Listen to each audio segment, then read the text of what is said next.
Welcome to Páirc Uí Chaoimh for the inaugural final of the Co-op Superstores Intermediate A Hurling Championship, with a local derby to settle in the Muskerry division between neighbours Aghabullogue and Eire. My name is Patrick Mulcahy and I'll be bringing you through today's game tonight here on the IAHC Examiner live streaming service, and joining me will be two-time All-Ireland winner with Cork, Tom Kenny. Before we talk to Tom and before we see the teams for this evening's game, let's hear from both camps. Momentarily we will hear from Aghabullogue PRO Michael Dilworth to give us their thoughts ahead of tonight's game. But firstly, let's head to the south side of the River Lee and hear from Eire manager Donal Hurley.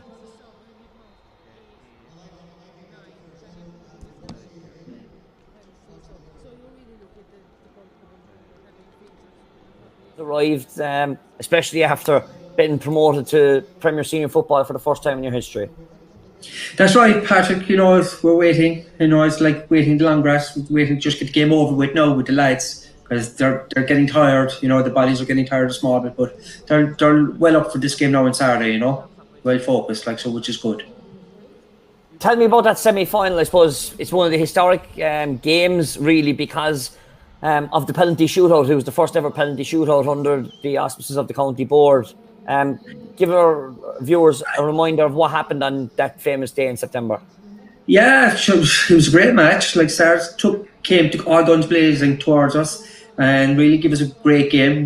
We pulled it out of the bag twice to get a draw twice in the closing times of full time, and then again in extra time, and then penalties, which was a new thing for both club teams. Even the referee didn't know what to do, what we're going to do, or whatever. But as I said, the lads stood up, took the penalties. Two of our best shooters, you would say, Cameron Halsey and Dylan, went first, and two of them missed. So we were relying on the other three, but Dylan was in goal, so he brought off two massive saves for us, and we just got over the line, as they say, And obviously, as I've mentioned, you've been kept busy as a dual club because you won the Senior A Football Championship, defeating Mallow, a game which was live here on the Irish Examiner Sport live streaming service. And now this Saturday you're facing into a hurling final, looking to get promoted up to Premier Intermediate for the 2021 season. Yeah, to be fair to the footballers, they had a great outing. They got, between the both clubs, between the hurling and the football, we give them a break for 5 weeks lead up to their time, and they did the same to us now to this final. So which works out. The dates worked out perfect for both sides of us, between the hurling and the football. And, they went out guns blazing against Mallow, which worked, for them, and they came out victorious, which is great, And obviously it's a long time in the waiting. You mentioned about being in the long grass, but I suppose it's a championship that started near over 12 months ago now at this stage. It is, and, to be fair to probably Aghabullogue and ourselves, we're waiting, and the days kept moving and moving. With this COVID, with the pandemic, it was hard to judge and how to do things. To be fair to our players, they knuckled down and walked to a system, and they were very dedicated to what we asked them to do, and that's why we're here in this final, So do you think, Donal, fitness will be a thing that you're going to have in your back pocket because you've already won a football final in the past couple of weeks? I would say probably yes, in a small sense, but as a hurling local derby, it'll bring a whole different dynamic to the game, because it'll be just pure raw aggression for a lot of it, and one or two lucky things or break of a ball will make a big difference in this game, And you mentioned about the local derby. I suppose we should mention about Aghabullogue. Only the River Lee separating both clubs, so this is a real local derby from the Muskerry division. It is, it's a big local derby, probably for Muskerry, as you just said there, Patrick. But the lads are up for it. A lot of the lads went to school together. They know each other. There's probably relations in both sides of the camp as well. So it'd be all tense on the night. So please God, we'll come out on top. What's been the atmosphere like, both within camp and out and around ovens there outside the city?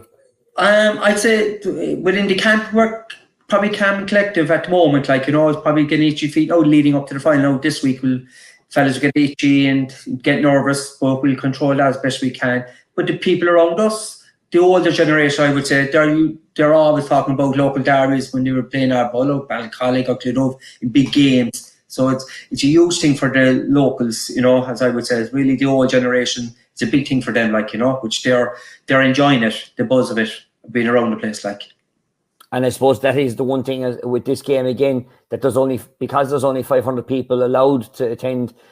A lot of the older generation will find it hard not to be at the game after being at so many games for their own throughout their lives. Yeah, it's probably frustrating in that side of things for them because they're always at our games, and Eire always have a great following with the supporters. And this is the ones they all want to go to. You know what I mean? Because it's local derby between Aghabullogue and the history between both clubs. But the only thing is, as you said, the live stream is excellent, and that'll help ease the cushion a small bit with the old people. The older generation.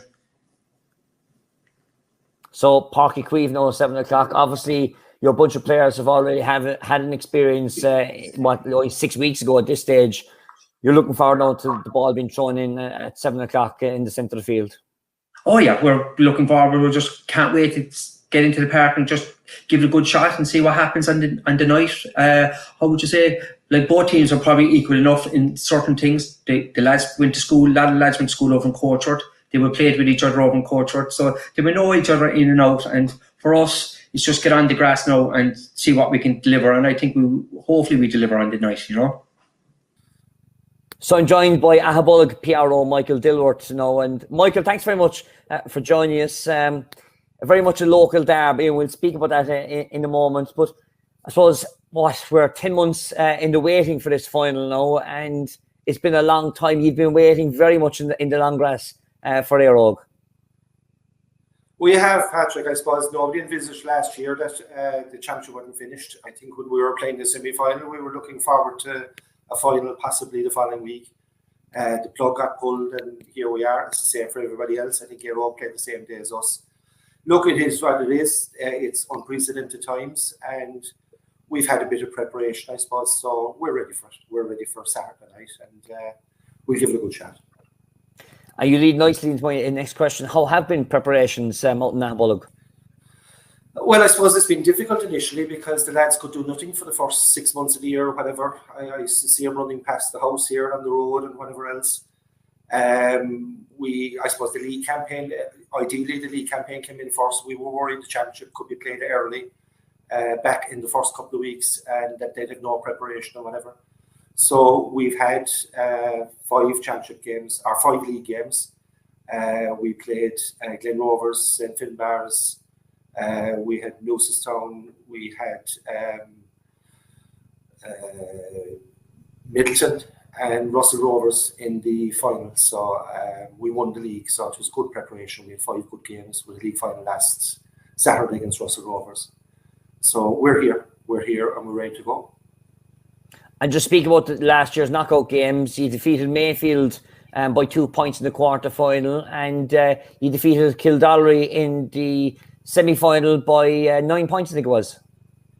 It was, but it was only in the last 10 or 15 minutes that we kind of took over against Kildallery. I think we were pretty much ahead all game, but there was only 2 or 3 points in it. We got a couple of good scores there kind of midway through the second half, and that put a bit of daylight between us.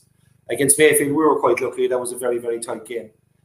Mayfield had a chance to, I think they had a chance to either level it or go a point up with time up on the clock. And we went up the field and we scored 2 points deep into injury time. So, we were quite lucky to come out of that one, but we did. And we're here, it was, you don't know at the start of the season where you're going. I suppose like every club, you want to win the first game. You don't want to be in a relegation final. And we got a bit of momentum, and then we got into the playoffs. And once you start seeing the playoffs, you're thinking about a final possibly, and here we are. Tell me about some of your players that we're going to see this evening. I know one of your own players, or one of the Kilnamartyr footballers, I should say. He's playing hurling with yourselves, Dan O'Donnell. He's been impressive with the Cork footballers this year. He's one of your mainstays in the team. Oh, he would be, yeah. It was great to see Dano get a run out on the Cork football team. I think he's been knocking on the door there for a few years. But Dano is just a natural hurler. If I was prepared to say so, I think Dano is actually a better hurler than footballer. And I think if he applied himself, he would be straight on that Cork hurling team. We hadn't had Dano all year in the league. He's only come back to us since Cork were beaten by Kerry. The same with Paul Ring, who's been with the Cork team as well. So, preparations haven't been great as far as the 2 of those lads are concerned. But I think Eire have a couple of lads like that as well. Colm O'Callaghan and possibly 1 or 2 others. You know, we'd have a good blend of young lads coming through who've been playing at a high level. You know, they've been playing at Premier 2 and Premier 1 over the last number of years. And we've a few old heads on the team as well who are there to kind of bring them along. And, you know, there's a nice mix in the team. We've some really, really good players on the team. And, you know, hopefully on the day, we're quite hopeful on the day that these lads will pull it together. And we'll give Eire a right run for it, you know. You mentioned at the top, Michael, about this local derby. Of course, there is only the River Lee separating Lee, and there's a lot of ownership being pulled at both ends at this famous bridge crossing the River Lee, separating both Eire and Aghabullogue. There is, and if you go back further, Patrick, the River Lee, before the dam went in, there's actually a part of the parish that's considered Aghabullogue that's actually in Eire, way down at the corner down in a place called Fargus in Cronody. That's actually technically Eire, I think, as far as I know. But the bridge is the crossing point where we meet. There's rivalry. I suppose the big rivalry would have been back in the 70s. We would have met in a lot of mid-Cork finals, a lot of close-run finals, and we would have been 50-50 on those. They won a few and we won a few. And those lads' sons and grandsons are playing now, you know. And there is rivalry there, big time. And some of those lads would have gone to school together and coached with as well. So they all know each other. Tell me, what's the atmosphere been like over the past week or so? Is things now starting to rise towards this final? It starts to bubble up to Saturday night. Oh, there is. There's people going to Limerick looking for flags, green and white flags. There's a shortage of flags around the place. There's plenty colour up around the place. Of course, Limerick aren't giving away their flags yet. There's flags bunting. There's a scramble for tickets. Everybody's looking for a ticket. We get 250 tickets in the parish. The Eire get 250 tickets in the parish. Kind of crazy, but look, them's the rules, as they say, and nobody can do anything about that. There's a lot of excitement. A lot of people really wish the team well, and a lot of people are quite hopeful that we'll give a good account of ourselves out there in the park. And from a team point of view, how are they getting on this past couple of days? Yeah, look, they've been training well. They've been training well all year. You're going to have a few niggles. I think early on in the season, every club suffered the same. There was injuries. Every club had a lot of injuries. I think every club probably had 8 or 10 hamstrings going back in the early stages. But I think most of those guys are back, and you know, we might have a few niggles or whatever else. But we'll put out our strongest team on Sunday. Whoever's fit will be out in the park on Sunday. And again, those lads will be bursting for road. And you know, there's a Premier Intermediate hurling for the winners, so that's a carrot in itself, you know.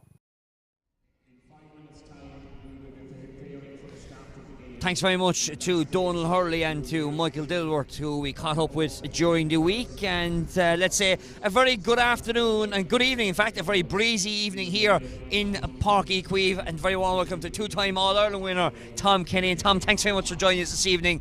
You know these two clubs very well anyway, from your own divisional section in Muskerry. It's a big game for both clubs. It is, Patrick. Thanks very much. Delighted to be here.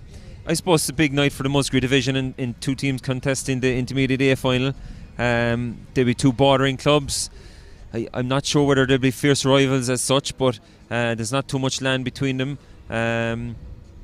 Some good players on both sides. Obviously, we've some recognisable names on both sides. Eire have their county success already in football, so they'll be looking to do a double look and kind of get a bounce off that. Aghabullogue obviously will be looking to keep going and do what they want to do in terms of winning a county, but looking forward to the game. Let's have a look at the sides this evening. We'll start out with Aghabullogue, who named their 15 and goes as per programme. Of course, Finbarr Foley, one of the great stalwarts of the club, will start out in goal. Paul Ring, of course, Cork footballer and under-20 winning All-Ireland medalist in 2019, starts out in the half-back line. And another man you'll notice from a football central is number 10, Daniel Dineen, of course, started in the football team against Kerry in the football final, also plays his football with Kilnamartyr, while captain Ian Barry Murphy will be flanked alongside Paddy Toomey and Matthew Bradley, who's already scored 128. Shane Tarrant, number 12, is the 5th highest scorer in this championship. He's already scored 40 points, 27 of those from frees.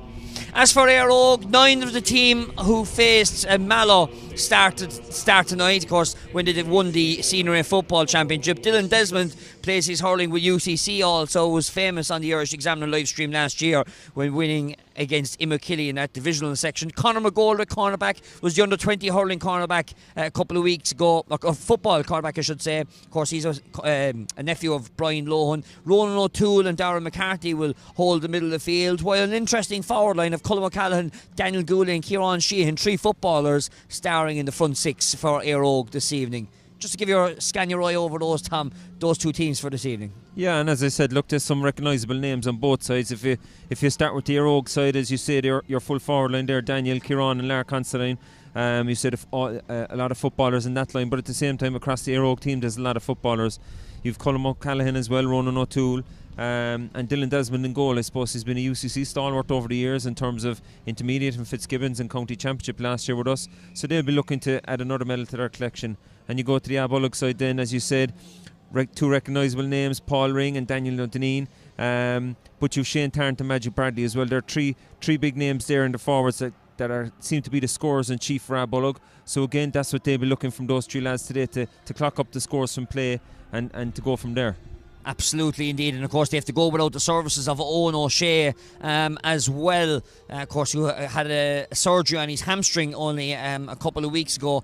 Of course, earlier on we were at the junior final, but the All-Ireland semi-final was delayed, Tom, due to an overturned truck, and we're watching pictures ourselves here, and Peter Casey just getting sent off only minutes ago. 10 minutes left, 10 points in the difference, so Limerick got a straight red card with Peter Casey. It's interesting times still. We thought Limerick were home and hosed, but they're not just quite home yet. And look, you look at that there, just watch it on the laptop here in front of us, it didn't look overly like a ferocious tackle, but maybe the reputation went before them in terms of what happened there in Galan in the in the Munster final. Doesn't look over here. Waterford are through. Great save there by Nicky Quaid. But look, Limerick are a big, strong, powerful team. They were the favourites going up. They're 10 points up with 10 minutes to go. If they were to lose this one, they'd be very, very disappointed in We'll themselves. keep you up to date on that, and we'll touch on tomorrow's semi-final as well a little bit later on. As for these 2 sides, Tom, there's not a whole lot of rivalry because there isn't a whole lot of history. The history you have to go back to is back to the 60s and 70s, so that's a bit too far away. But what there is local parish rivalry, and it's only separated by a bridge crossing the River Lee. Yeah. If you see the pictures online during the week with Eire colours on one side, Aghabullogue colours on the other side, and I suppose you'll have the townlands of Coachford, Roylan and Aghabullogue will be hoping that there'll be a big win for them, and you've Ovens and Farron here on the other side. So look, they're very close together. There's a main road splitting them in one sense. As you say, the rivalry was probably big back in the 60s and 70s, but I think it's going to be a very good game, going by the league campaigns they've had, going by the championship campaigns in 2020. They seem to like to clock up the scores, Aghabullogue more so. So look, it could be an open game, but there's a strong breeze blowing down towards the city end here, so to the Blackrock end, to the Blackrock end, sorry, and it'll make it could make for a difficult task whenever you're playing against that wind. Yeah, very similar to pictures that you would have seen earlier on this afternoon of Park Lane blowing from left to right down to that Blackrock end. And Tom mentioned about the championship scores. Aghabullogue scoring in their 5 championship games last year 4 goals and 103 points, while Eire scoring 6 goals and 89 points. And I suppose looking at the 2 semi-finals, hard to judge obviously because it's 10 months ago, but Kildallery, they beat did Aghabullogue 125 to 213 I should say. And of course Eire having that history game, as many are calling, back on the 27th of September, the first ever time a game in the Cork County Board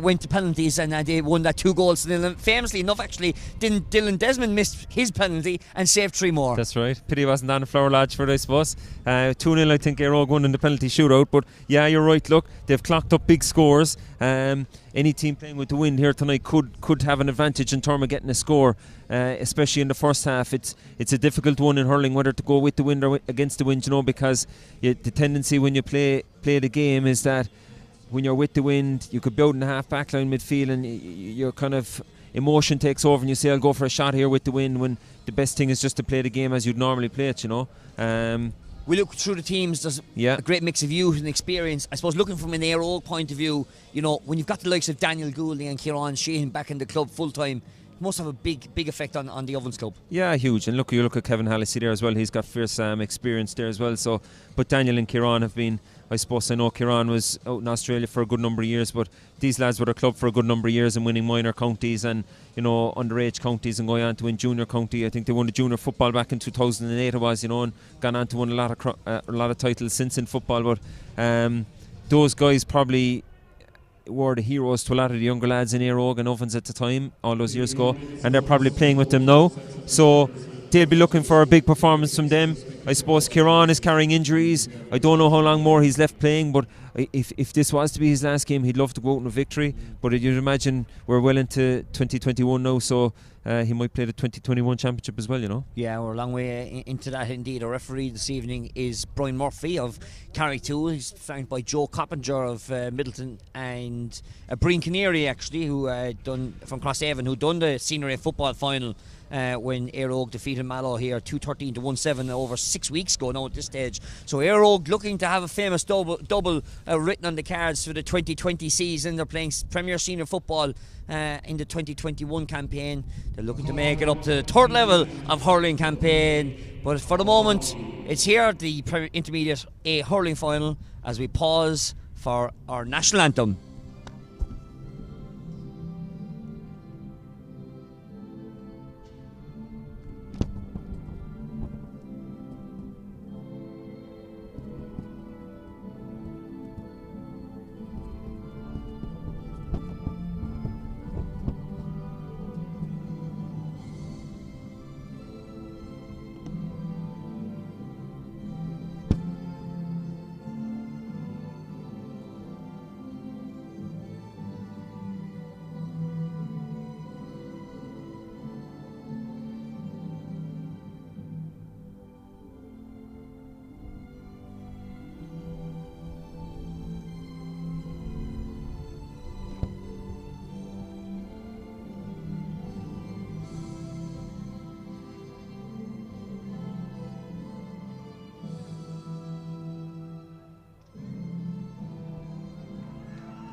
Again, an attendance of 500 here this afternoon in Páirc Uí Chaoimh. Breezy, cool Páirc Uí Chaoimh. Could be showers arriving a little bit later on, but for the moment it is dry, and it will be Aghabullogue who will be defending the city end, playing from left to right in this opening half with a strong breeze. Tom, give us your prediction going into this. I suppose you've no form as such to go by, Patrick, given the championship was last year. Going by the score lines that they've clocked up in the leagues this year and the championship last year, I'd give my nod to Aghabullogue, but Eire will put up a big fight, and especially after winning the football championship. And it is Aghabullogue who've won the opening possession, walked inside in towards the full forward line, and an early opportunity here for Ian Barry Murphy, the captain of the side. They get this under away, and they've just crept inside that near upright. Ian Barry Murphy with 2 points in the 2020 championship, getting the opening score of the 2020 final. Yeah, great score off his right hand side here. He got out in front and turned inside and then outside, and he clipped it over the bar with the wind. So the first time to see the puck from Dylan Desmond. Of course, we saw him here in the senior semi-final for UCC last year. That ball walked over towards that far side. There was a hook inside there, but the ball is going in. It's gone in and over the bar. That is a massive, massive score over there on that far side. By Daniel Goulding, I'd say. Joe Cooper, I'd say. Joe Cooper. Just the numbers are difficult from both camps here this afternoon. It looks like Joe Cooper it is with that opening score for Eire inside a minute. 1 point apiece here in Páirc Uí Chaoimh, and again it is Eire who are coming out on top. Here's Ronan O'Toole, the former Cork footballer, half hooked inside there, but the ball's walked inside in towards the full forward line. That's a heavy challenge in there. Very well, Brian Murphy is happy enough to leave play continue on, and Jerome Corkery, the man who planted that challenge, is going to leave play continue on. That ball is thrown out over the sideline. In fact, it was blocked out over there. It's going to be an Aghabullogue sideline ball. Great block down there and great tracking by the Eire side. Heavy tackle on Kieran Sheehan, but I suppose he's a big physical strong man and well able to take it. So it's an early opportunity for a breather already in what it was a blistering opening 90 seconds. Brian Murphy just heading over to the Aghabullogue man to we've Daniel Goulding playing here in the left half forward position. Kieran Sheehan is in full forward, and Joe Cooper has gone into the far corner on the right hand side. Lark Considine just there behind the referee in the foreground of your picture, and it is Paul Ring, the Cork footballer, Cork panellist, who is requiring some attention on that occasion, as that sideline is taken down that far side. Great catch there by John Cooper, was so influential in the Senior A football final. Sent in long inside, looking for Goulding, but the Aghabullogue defence have met it well. Dennis Quinlan, and inside there Aghabullogue have won a free for themselves inside their own 65-metre line. Yes, and look, within scoring range here now with the wind. High ball came in there, the Aghabullogue defence dealt with it well. Bit of a tackle from Dalian Goulding, look, not much in it, but it was a free all the same, and a chance for Aghabullogue to get another point on the board. So it is an opportunity here for Shane Tarrant, as I mentioned at the top. 40 points to his championship credentials for 2020 and make that number 28 in the free count and 41 for Shane Tarrant. Great score there from about 55 yards from his own goal, but look, wind assisted. Great score, and the minute he struck it he seemed confident and he jogged back into his position. So early lead for Aghabullogue after 3 minutes. The puck out from Dylan Desmond down towards this near sideline, and again Aghabullogue winning the breaking ball. Good work there by Sean O'Connell. Dan O'Deneen sending it side to Darren Rooney. Dangerous, but Desmond, very skillful keeper, places out over towards that far side of the field. Ronan O'Toole from his own 45. Long ball.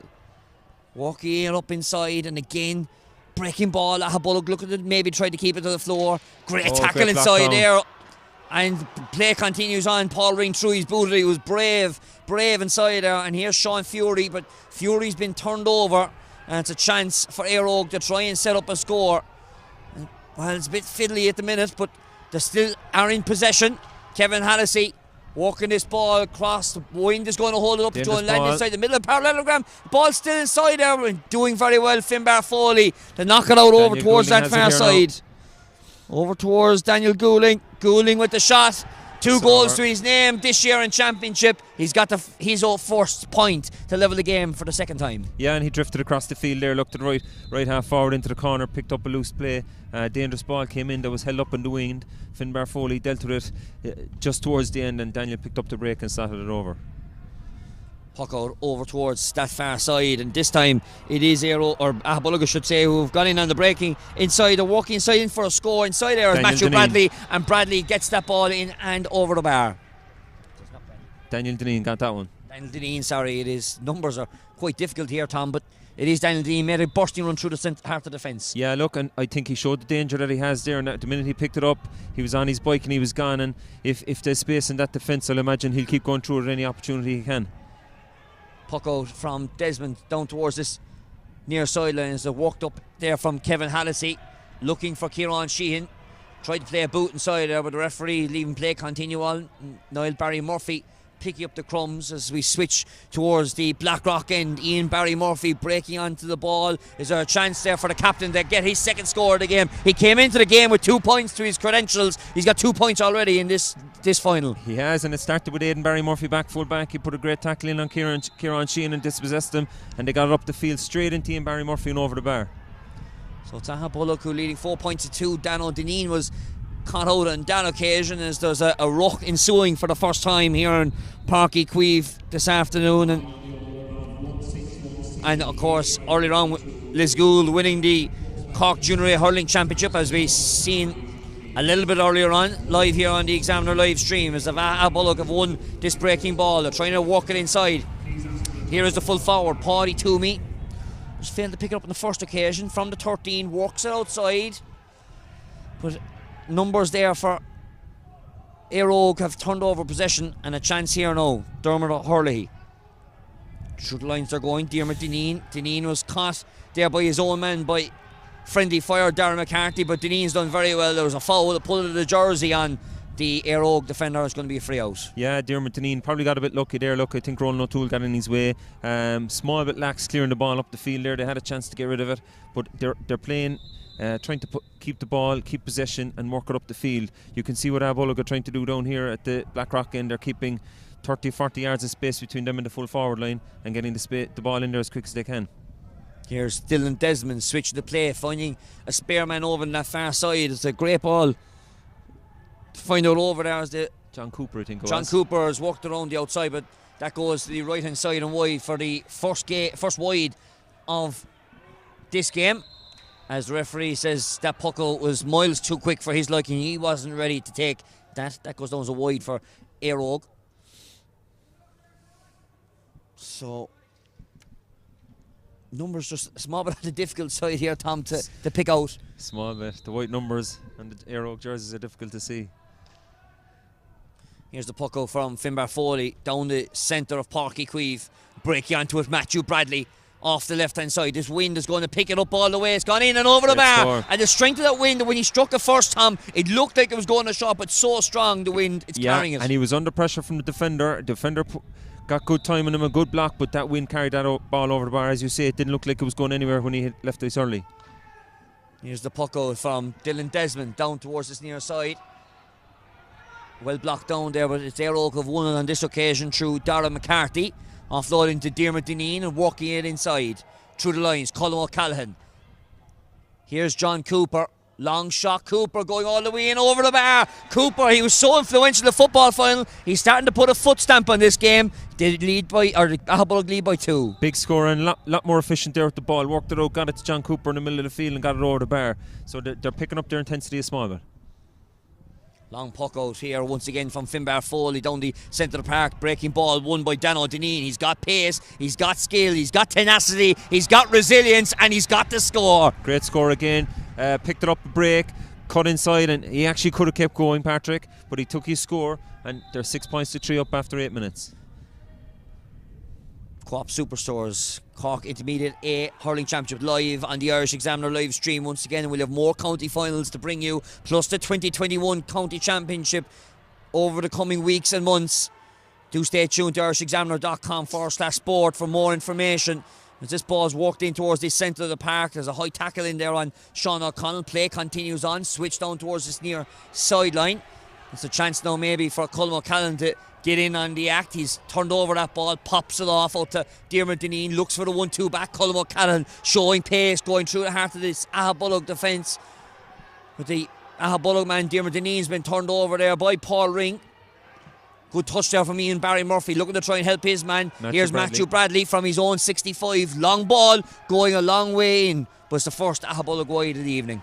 First wide, yeah, looking. Again, Aghabullogue are playing a sharp passing game into the wind. It's high risk in that if it falls down, it breaks down. But they've hit a long ball now into Kieran Sheehan, and he's out on the far side with it. Here is Sheehan.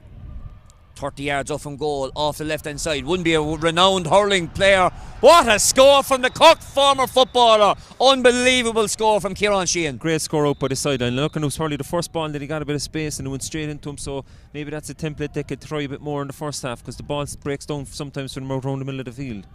Well, I can tell you Limerick have confirmed their place in the All-Ireland final, 128 to 17 points, and they'll face the winners of Cork or Kilkenny. We'll get Tom's thoughts a little bit later on that, and also on tomorrow's semi-final as Aghabullogue, I should say, have won a free over on that far side, and a chance now for Shane Tarrant to tack on a second score in this game for himself. Yeah, Shane is taking the free. If you go back over the scores in the match reports over the last number of weeks from the championship last year, Shane and Matthew Bradley seemed to dovetail in the free taking, but Shane is starting on him tonight. A difficult one out by the far on the 65 out by the far sideline, but he's got a point already, so let's see can he add to it. So Tarrant already scoring a free in the 3rd minute to send Aghabullogue into the lead. This is now to extend the margin back out to 3, and he has confirmed that, and Aghabullogue go back out to 3-point lead. Yeah, good free, and look again, far sideline, difficult free, especially so early in the game, but he nailed it and he was quite confident to take it. This wind is having a massive effect already in the opening 11 minutes. You can see it in the game, yeah. Look, you can see it. Eire trying to work the ball up into the wind and not let it fall into Aghabullogue's spare man. Here's here John. They are working it again. John Cooper from the centre-back position, trying to work it over towards that far side, looking to try and work a further score, playing it into the top of the left over that far side. Over there is Colin O'Callaghan, it looks like. Daniel Goulding seems to be playing left half forward. Paul Ring has dispossessed him, and here come Aghabullogue on the attack once again from their own 65. It's a long puck here. Looks like Daniel Dineen is taking this one. It's going in short though, and Dylan Desmond has dealt with it very well, playing it out to his full back line. Looks like John Mullins popping the ball. Well, dummy that one. Diarmuid Dineen in possession. Outside him, Ronan O'Toole bringing it up towards the Aghabullogue 45. Shortens the grip of the hurley. Switch the play. Mark Constantine. Mark Constantine it is. Joe Cooper, in fact. Joe Cooper with the shot, turning around over the left shoulder. Yeah. That's a great score against the wind over on that far side.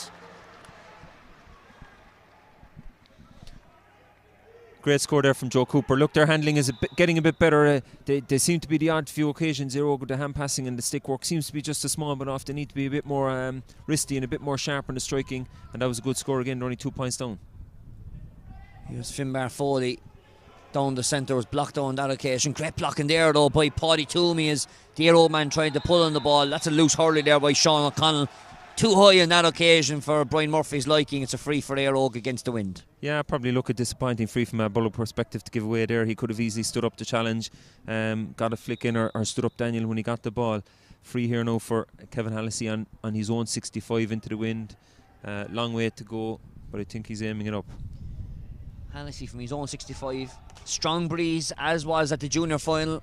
It's going to drop short. It's going all the way in. There's a wind, kept it, and actually turned it inside that far upright. Great score from Hallisey to get himself on the board. It looked like it was going right on the wide, or wide on the right as we looked at it there, but the wind kind of curled it in and went over. And again, great score from his own 65 into the wind. So that's Hallisey's first score of the game. He scored 20 points into this championship. It's the first Eire score from place ball, as this is landed out short and running onto it. Looks like John Cooper pops the ball. In fact, it was Ronan O'Toole it was, but Aghabullogue have intercepted on that occasion. There's a loose man inside here, and a chance for Dan O'Deneen. Deneen now taking on this goal, goes for the shot, Tom, and goes for the score. Yeah, very comfortable score there. Look, he took a chance, I suppose, and drifted on as a forward when Eire went up the field, but even when he got it there, it was a very comfortable, very confident strike over the bar from Dan O'Deneen. So that's the third point for the Kildamartyr footballer, and more importantly from the men wearing green and white this afternoon. The Aghabullogue hurler is Dylan Desmond. Pucks this ball down to the near side, and again Sean O'Connell has won that, and that's worked out well for Matthew Bradley. He breaks onto the breaking ball in towards the 13 metre line. Bradley looking to extend the lead out to 3, and with the aid of the wind just going in that far upright, there could have been the call of Hawkeye, but I think he's got the right call. Yeah, look, and it was a great bat here I think by Sean O'Connell in front of us, and it evaded the Eire players, and Matthew Bradley ran onto it and got another great score. Again, like Dan O'Deneen, very confident in his striking and going well. So an early lead here for Aghabullogue, 9 points to 6 as we come to the closure of the first water break, and the ball squirting in the middle, and again Aghabullogue really throwing bodies on the line. Here's Diarmuid Deneen now, switching the play over towards that far side. Joe Cooper. And it is Joe Cooper. He's gone inside the 20 metre line. He's escaped the hackles of the Aghabullogue men going by the byline. But going to the left hand side and wide. Yeah, good defending there by the Aghabullogue defence. They got back and he had to cut in towards the end line to get his score. But look, he picked up. There was a glimpse of what he's good at there in the speed. And if they can get more ball to him and to Kieran Sheehan inside, I think they can get a couple of more scores. There's a cute ball from Diarmuid Deneen over towards that far side. And Joe Cooper was the last man to hit that ball wide. It's been an entertaining opening first, just less than 15 minutes, 9 points to 6. It's been quite decent hurling so far. It has. And look, Eire are keeping themselves in the game against that strong breeze. It's been quite open, as we said before the game. No goal chances, but plenty of point taking. A lot of space here being picked up for the Aghabullogue players, I suppose, down in this half of the field. But if Eire can keep their stick work tidy, ball to hand and that kind of stuff, and work it up the field, it'll go a long way. And a few times they've got it into Joe Cooper and to Kieran Sheehan, they've looked dangerous, so I think they need to try and do that a bit more. And likewise at the other side, Ian Barry Murphy and Dan O'Deneen, when they're getting into space with the possession in their hand, they're advancing very well as well. Yeah, look, Dan O'Deneen has 3 points there, and 2 of them have come from space in front of him. He could have kept going and tried to work a goal situation. But he has legs, Matthew Bradley has legs, and Shane Tarrant is, after getting 2 frees, I suppose he hasn't anything from play yet, so they'll be looking to get Shane Tarrant into the game. But there is space there for those Aghabullogue players, but the Eire rear guard is holding firm at the moment. Big prize for the winners here, because there's a space in Group A of the Premier Intermediate Hurling Championship, which will be starting in September. Carrigaline, Courses and Youghal. Of course, 3 teams who faced each other last year, and in the winner of this clash, of this Mid-Cork clash in the Muskerry division, Aghabullogue and Eire. Only the River Lee and the bridge separate him. The south end of the bridge, Eire, and the north bridge is Aghabullogue. That's correct. Aghabullogue have the first water break puck out here, so there's no tricks being done like you'd see in some teams in league games and championship games on TV. Straight up ball onto the pitch. Finbar Foley to resume the game over towards that far side, and it's going to be knocked out by an Eire man over there, and a chance for Aghabullogue to set up a sideline ball. As we scan around the field, Eire happy enough to play 3 men in the full forward line, just 2 men in the full forward line for Aghabullogue. And they're keeping the space in front of them, Patrick. They're trying to keep the space as best they can anyway. Matthew Bradley now is going to be taking this sideline ball, but 60 yards out from the byline on that far side. Yeah. And a chance for Bradley, 128 I should say, going into this game. He's already got 2 points in this encounter as it goes in squirty across the face of goal, and Dylan Desmond keeps that ball in. Low, sharp shooting ball down towards this near touchline, just touched on there by, looks like Ronan, in fact that's Kevin Hallisey, it is. Plays a smart ball inside to Colm O'Callaghan. Colm O'Callaghan, well, you know he wasn't a hurler really, and that's not knocking him, but just couldn't get the cleanest of touches, and Aghabullogue are going to clear it defensively. Doing very, very well. Dermot O'Hurley pops the ball back outside to John Cooper. Cooper through the centre of the park. Eire needing the first score of this second quarter. Over towards Ronan O'Toole.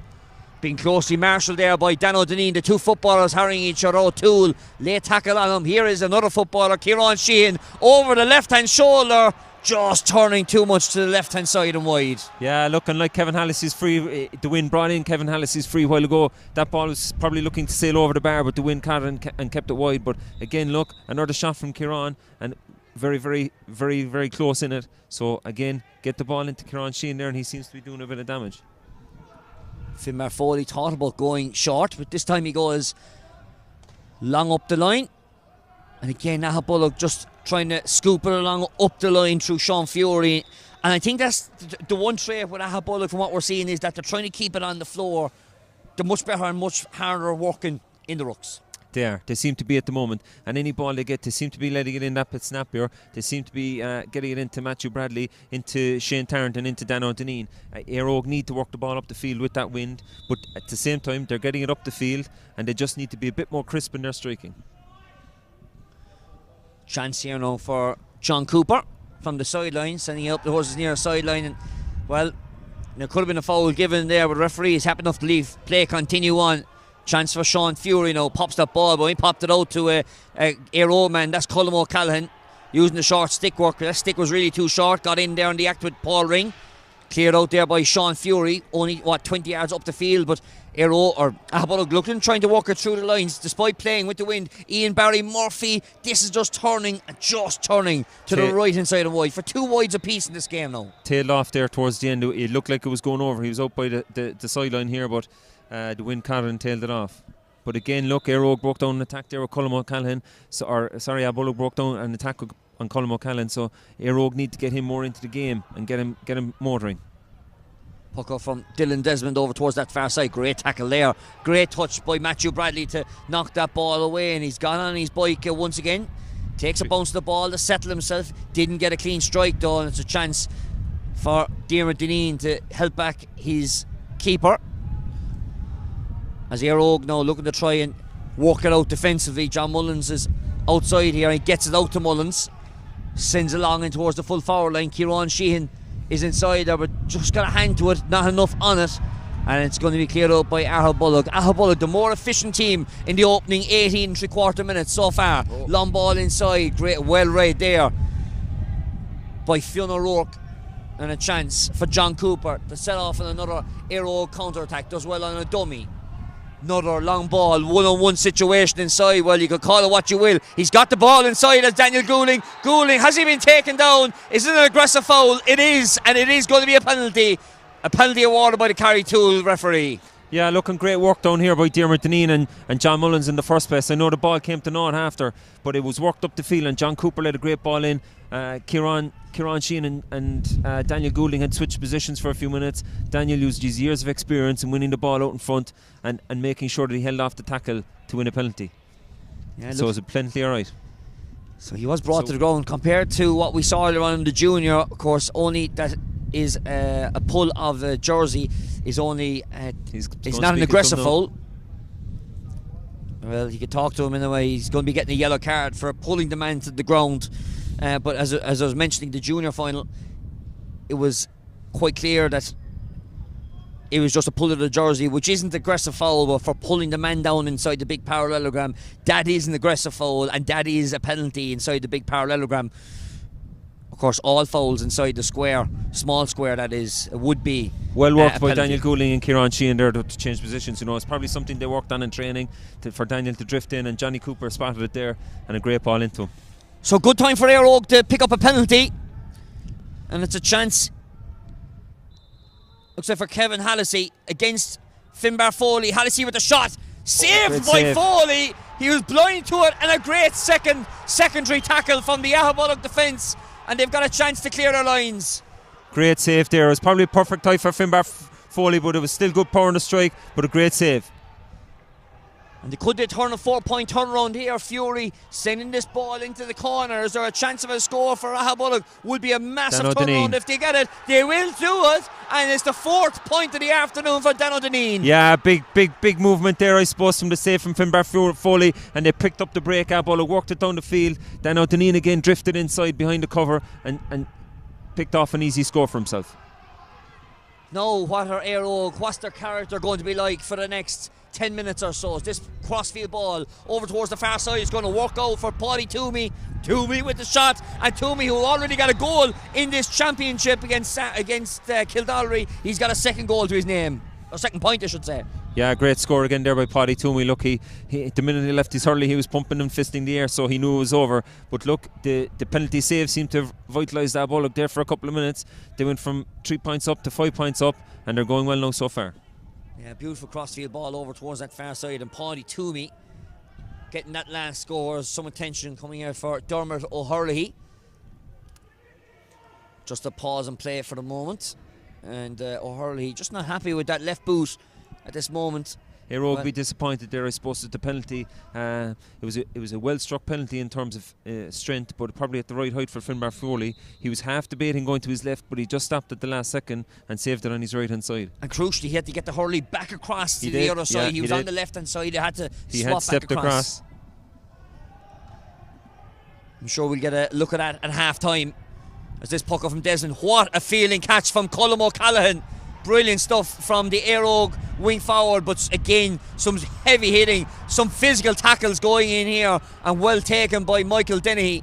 Offloads that ball to Declan Rooney over on that far side of the field. A good composure from Rooney. Sees Paul Ring right here in front of the south stand. Ring from just outside his 45. Well, it wasn't the greatest of balls for Ian Barry going Murphy. for it.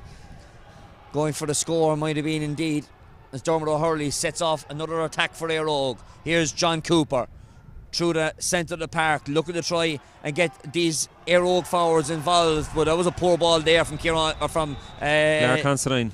Lark Constantine indeed, and the sideline's taken quickly actually, and here's Paul Ring.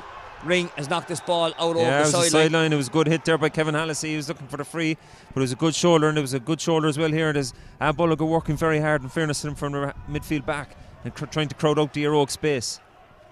So a chance here for Kevin Hallisey. The Aghabullogue mentors not overly happy with the Crosshaven sideline official's decision.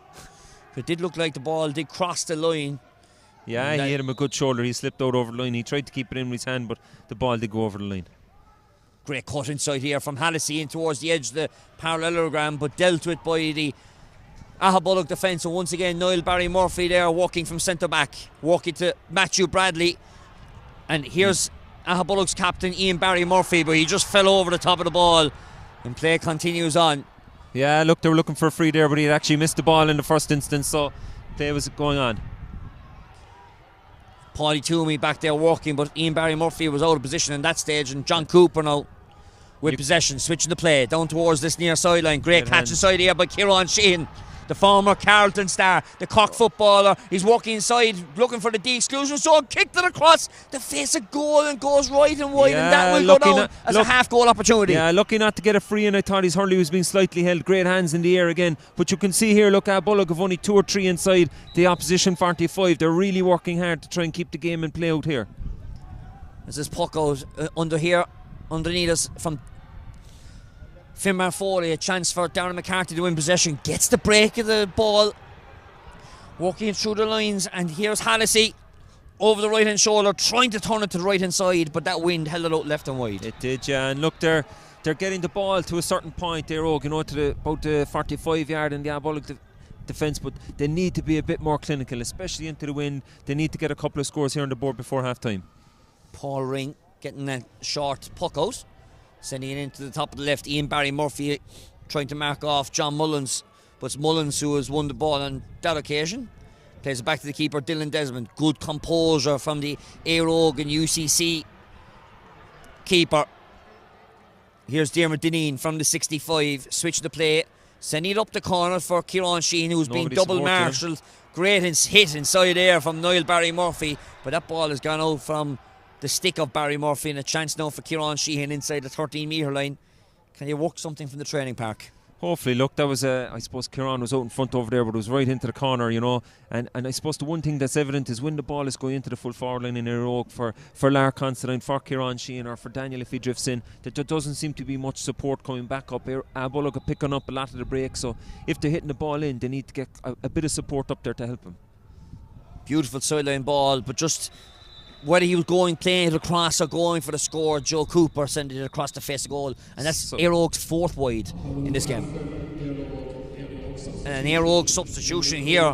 Fionn O'Rourke is coming on for Brian Corcoran. So, not the Brian Corcoran of Aaron's own, of course, but interesting going to meet up Shane Tarrant already. And Eire could be looking for the inspiration of a Brian Corcoran name in this performance. Let's see what they can do over the next 35-40 minutes or so as that ball is walked down. Once again, Matthew Bradley winning another breaking ball under pressure. He pops the ball off to Rooney. Darren Rooney it is. He's inside the 13-metre line. Needs to flick the ball back outside. Does that, but couldn't be picked up by Bradley. Kicked away by John Cooper and picks up the crumbs himself as the Eire centre back. He does, and great covering there on Rooney as well. He got back on him and flicked the ball out. Switch the play down towards this near sideline, and oh dear, Sean Fury was under pressure there, but there was a high hurley across the neck of Niall Barry Murphy, and there's going to be a noting, and it could be a bit further actually. It might be a yellow card given to Daniel Goulding. Could be, yeah. Look, he fouled in the first couple of minutes, innocuous enough, but given the fact that it was a high and around the neck, he could be getting a yellow here. Yeah, it'd be a yellow for dangerous. Just the name. Just give him the name actually. So. But that was great covering there by Johnny Cooper in defence on Darren Rooney. You know, he was in and he was getting prepared to strike for goal, and he covered and they cleared it up the lines. But again, it kind of broke down here around the half forward line for him, so they need to get a bit more clinical there and get that ball up into hand quickly. And of course they are trying to work it through the lines because they are playing against this wind. It's an opportunity here for Aghabullogue. Shane Tarrant. And a chance for Shane Tarrant from his own 45. He's got the distance by the looks of it. Is it? No. Great catch under the crossbar by Desmond. Well tracked the whole way, and he covered it well and got it out to the sideline here. Again, nobody to play it to though. Eire were covering the goal themselves. It's work back here to Paul Ring, I think, is it? Yeah, Paul Ring outside from Dennehy. Ring with the shot, long raking ball, but going right and wide, and that'll go down as a missed chance for Eire or for Aghabullogue to extend that lead. It will. They picked up the loose ball over on the far sideline. He had no pressure on him, and he probably should have slotted it over. Some confusion with the whistle, but John Cooper took the short puck out, sent it long to the corner. Here is Kieran Sheehan, bobbled the ball, but he's trying to take on his man off the left hand side from the Carlton star from the teens from many years ago, and a former Cork footballer who retired from the football panel, getting another score. Yes, and look, it seems to be a thing they've worked on. Johnny Cooper has the ball into the far right hand corner for Kieran Sheehan to beat his man. He's on Aidan Barry Murphy, but again, look, if the ball broke down there, they had no support up for him. But Kieran Sheehan has 2 points to his name. The first score for Eire in 15 minutes. It's been a long time in the waiting, and can they conjure of another score? Joe Cooper's on a massive run. Heavy shoulder there from Paul Ring. Cooper trying to keep on going, but a great flick away from Sean Fury, and a free one there by Dennis Quinlan. Yeah, look, and Eire got 4 points down and going towards half time here. I think they'd be relatively happy the way the game has gone for them in terms of they're only 4 points down. They could have been a lot more, but again, they could have been close with the penalty save. But Aghabullogue seemed to be that more bit composed here on the ball up the field. So, sideline official over there, Joe Coppinger, just making sure that the free is taken from the correct position, and I wouldn't blame him because these players these days can get some great connections on the ball, and especially when you're playing with a strong breeze in this second half. Here is Tarrant. This now might be a small bit better. Give it that little bit percent extra, but probably that little bit too strong this occasion. Too far, yeah. Look, the further back the field you go, I suppose your style and your substance goes. You try to hit the ball too hard. But Eire could be, if they could get one more score here before half time, they'll be in a decent position. Unfortunately, no. Not sure what the injury time is going to be, but play continues on. Chance for Dan O'Deneen to try and clear his lines, and it's going to be well tracked back there on free Daniel out. Goulding. Dan O'Deneen, he covered Daniel Goulding. He was going to pick up the loose ball. He got the ball off and picked it up, won a free. And again, look, it's inside their own 45 here now, but I'd imagine they're going to try and play this one in. Fourth official, Niall O'Neill, is just telling us there's 1 minute of additional time to be added on.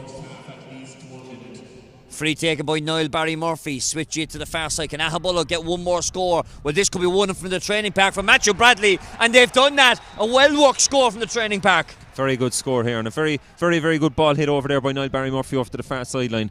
Matthew Bradley is after contributing 4 points here in this half. Himself, Shane Tarrant and Dan O'Deneen are getting on the scoreboard well. So the puck out from Desmond, which is likely to be the closing ventures of this opening half, or close to it. We're going to get one more phase of play before Brian Murphy's short whistle. Here is Sean Fury with possession, sending it to the top of the left. A good pace shown by Ian Barry Murphy. Slides onto the ball, but the Eire man was first to it. That was John Cooper. Short ball to Darren McCarthy, and Brian Murphy blows the half-time whistle here in Páirc Uí Chaoimh for this Co-op Superstores Intermediate A Hurling Championship Final of 2020, the inaugural showing of this competition, and it is Aghabullogue who lead Eire 12 points to 7 at half-time. Do stay tuned, we'll be back with you momentarily.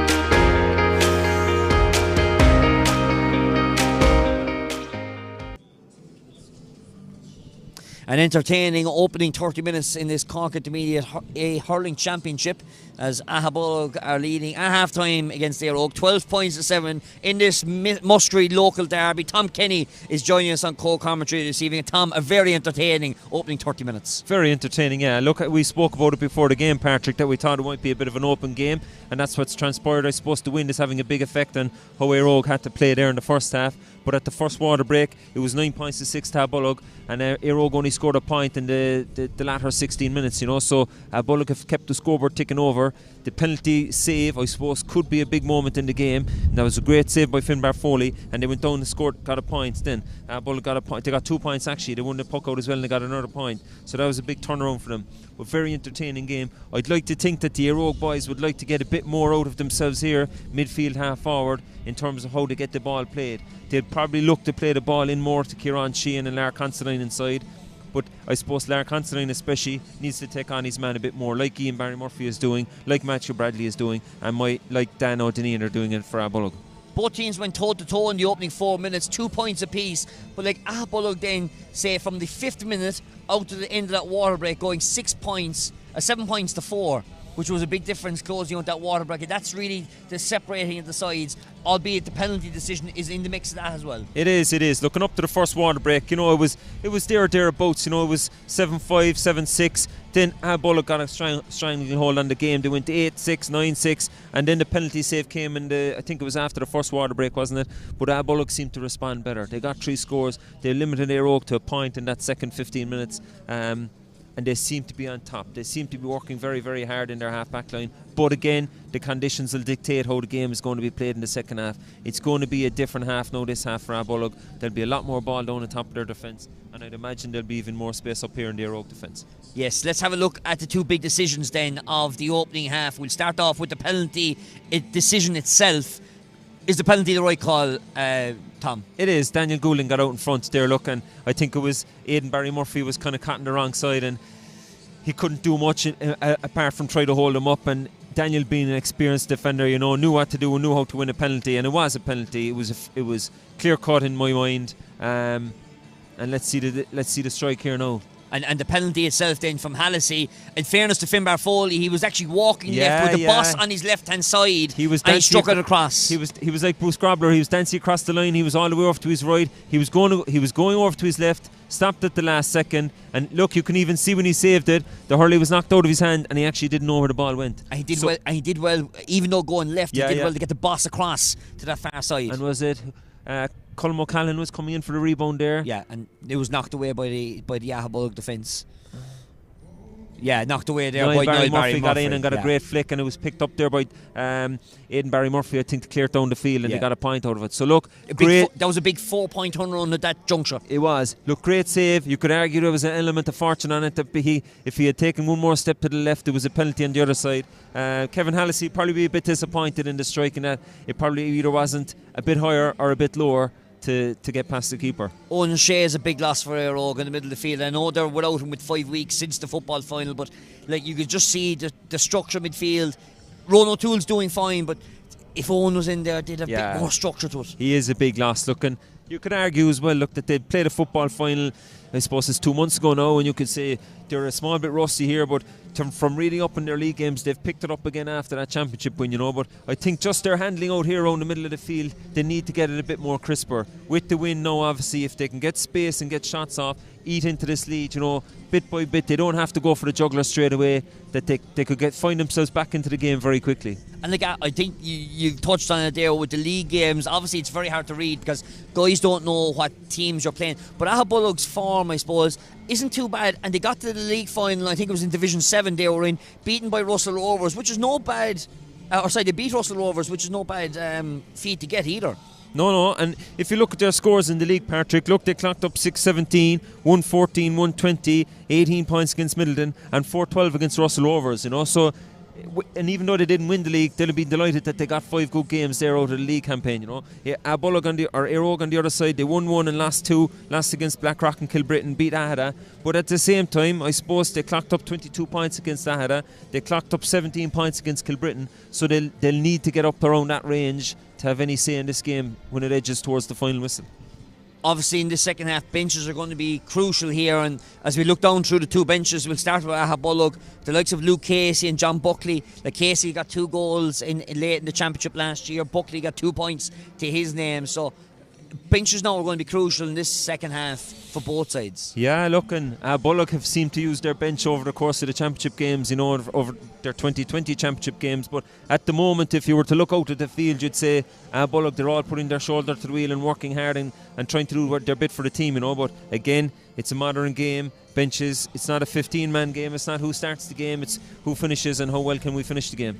Tom Tarrant giving a stern instruction down underneath us to our left hand side to the Aghabullogue team. 15 men down there, and they're trying to drive in the instructions to keep on going. But I suppose it's going to be hard now. This is where you're going to have to put the shoulder to the wheel, as you mentioned, for Aghabullogue, and playing against this wind in the second half. Yeah, look, they've done the hard work in the first half, I suppose, right? They're 5 points up after playing with the wind, and they're working very, very hard. Hopefully they can take that form into the second half here and keep that momentum going. From an Eire perspective, as I said, they need to up it a small bit. They need to up the ante. They need to up the urgency with the ball around the middle of the field. They're coping well in defence, but it'll be interesting to see how Aghabullogue played. They seem to play with 2 inside in the opposition forward line in the first half when they're against the wind. It'll be interesting to see what they do. I see Mark Sheehan down on the sideline there, I suppose, the pro Aghabullogue man as well, so he'll be hoping to be but he's wearing the neutral jersey. Yeah, he's wearing the neutral jersey. Yeah, he's even though he's a red tie on, but he's I suppose it'll be one of the first few trophies he'll be presenting in his chairmanship, so he'd be delighted to be presented to his own club. Absolutely, he's already presented the Eire with the Senior A Football Championship,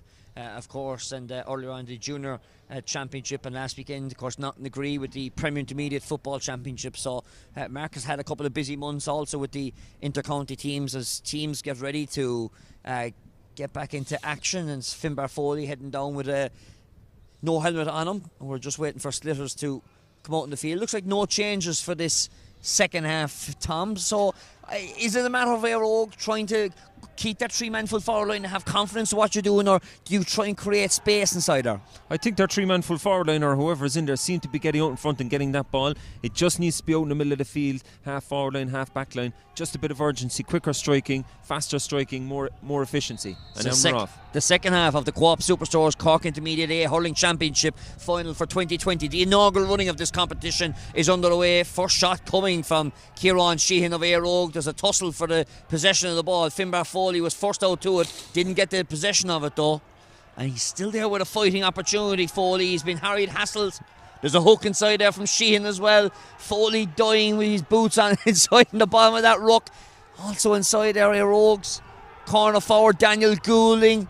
But now it is Aghabullogue who are going to try and clear it away. Paul Ring with a great sidestep as well. Pops the ball outside and cleared by Jerome Corkery to the corner forward position. In fact, it was Sean Fury it was. Small bit of a late block there by Ronan O'Toole, but I don't think there was much in it after. But look, even you can see there in the first 60 seconds, there's a bit more urgency about Eire and the ruck here out down in the Aghabullogue goal line. Even though Aghabullogue came out with it, Eire seemed to be up for the fight a bit more. So it's going to be a sideline ball, as the referee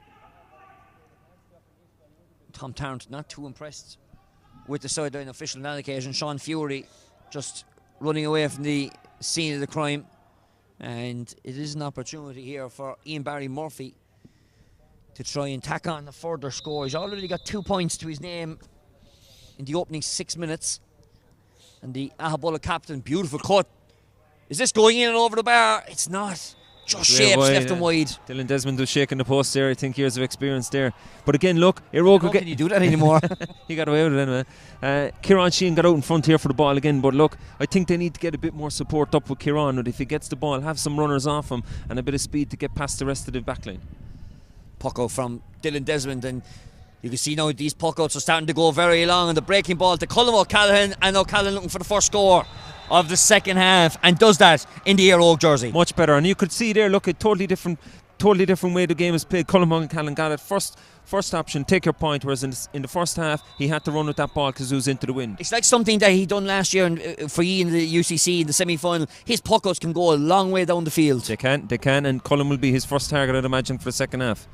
Puck Here out. he is again, Colm O'Callaghan. He does. He wins the breaking ball from the Finbar Foley puck out, pops the ball over towards that far side. A chance for Kevin Hallisey, the joint captain, to get in on the act. Just trails to the left-hand side. Wide. And even, look, I thought Colm could have taken on the shot there himself after getting 30 seconds earlier. His confidence is up. So it's another chance for Aghabullogue to try and set up a shot. There's a man on the floor over there, obviously cramping and under pressure. Looks like Daniel Goulding, I think, is it? Lar Considine, I'd say, is it? But look, Colm O'Callaghan there picked up a great ball in the middle of the field. Kevin Hallisey made a great run up to his left, but I thought he could have taken a shot himself and get another score on the board for Eire.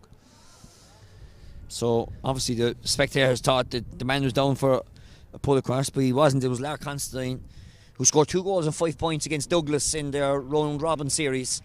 He hasn't seemed to get into the game at the moment tonight, you know. The rest of the forward line have scored so far. Lar hasn't scored anything yet. He looks like a bit of cramp maybe. Don't forget, if you want some reaction to the Cork Junior A Hurling Championship final a little bit earlier on, check out irishexaminer.com/sport. There's a report and some reaction there from Lisgool captain John Cronin, some inspirational words from John Cronin as well, some interesting insights with our very own Therese O'Callaghan, as there's a substitution here for Eire, and Brian Hurley is coming into the play instead of Lar Considine. Bit of a loss here now, Tom. Bit of a loss, yeah. Look, you could see Dr. Johnny Crowley when he was out there. He looked concerned straight away, and he made the decision quick enough. But look, it's not cramp, so he must have pulled a calf muscle or something like that. But yeah, bit of a loss given the scoring rate that he's had in the championship so far. So he's carried off by Dr. Johnny Crowley and the physio Brian O'Connell. Of course, the Eire backroom team: Donal Hurley, Niall O'Halloran, John Doherty, Kevin Murray, of course, and John Malone. Involved in the Eire backroom team as the Aghabullogue keeper. Finbar Foley pucks out the ball over towards that far side, and again it's Aghabullogue who've won the breaking ball on this occasion, played long inside. Here is Ian Barry Murphy, didn't get a touch up but did enough just to flick the ball past, but threw his body on the line and The Eire man did well. Ronan O'Toole pops the ball over towards that far side. Is there an opportunity? Well, the question was the man held there? Dermot O'Hurley. But a chance now for Eire to try and break out once again. John Cooper from his own 45. 50-50 ball. Unlucky to get it. The man got taken out in the air. Well, the Aghabullogue man took himself out of it, and a chance now for Joe Cooper. He showed a clean pair of heels. He's in on goal as the Eire wing forward drops the ball. Drop shot saved by Finbar Foley, and it's going to be cleared out here by the Aghabullogue defence. Although that might be a charging call, correct call. It's a free in for Eire. Absolutely 100% spot on. Great run there by Joe Cooper. I think Paul Ring did very, very well to track his run and to prevent him get a shot from his hands. He kind of had to drop shot the ball. That kind of the strength and power of the shot went in, but great save by Finbar Foley. Bit of barging coming out, but Joe Cooper with a great shot, drop shot, but super save, well met there by Finbar Foley, but it was a sloppy challenge with his elbow, I suppose, Sean O'Connell. He actually needs to be careful now because he is on a yellow card. I think it was Sean O'Connell anyway. He led with his elbow coming out against substitute Brian Hurley there, so yeah, free and correct decision. Good hook there by Paul Ring on Joe Cooper. Yeah, so it's a chance now for Eire. And look, Dr. Kevin Johnny Crowley's busy again. He's in Oak, his shorts are looking lovely there, Patrick. Chance for Kevin Halliday here. Look, he's missed a penalty. He missed a pre from open play, or missed a shot from open play. So look, that one just crept over the bar, but hopefully that'll get him back in the game again. Well, they are back in the game, I can tell you, Tom, because there's only 3 in the difference now, and it's a big difference to what was happened at the water at half time, as the Aghabullogue men are looking for a substitution. Not sure if the numbers are already in there. They don't have numbers, but they have one now, and Darren Rooney is making his way off for Luke Casey. I mentioned about Casey there a while ago. Scored 2 goals late in the championship last year.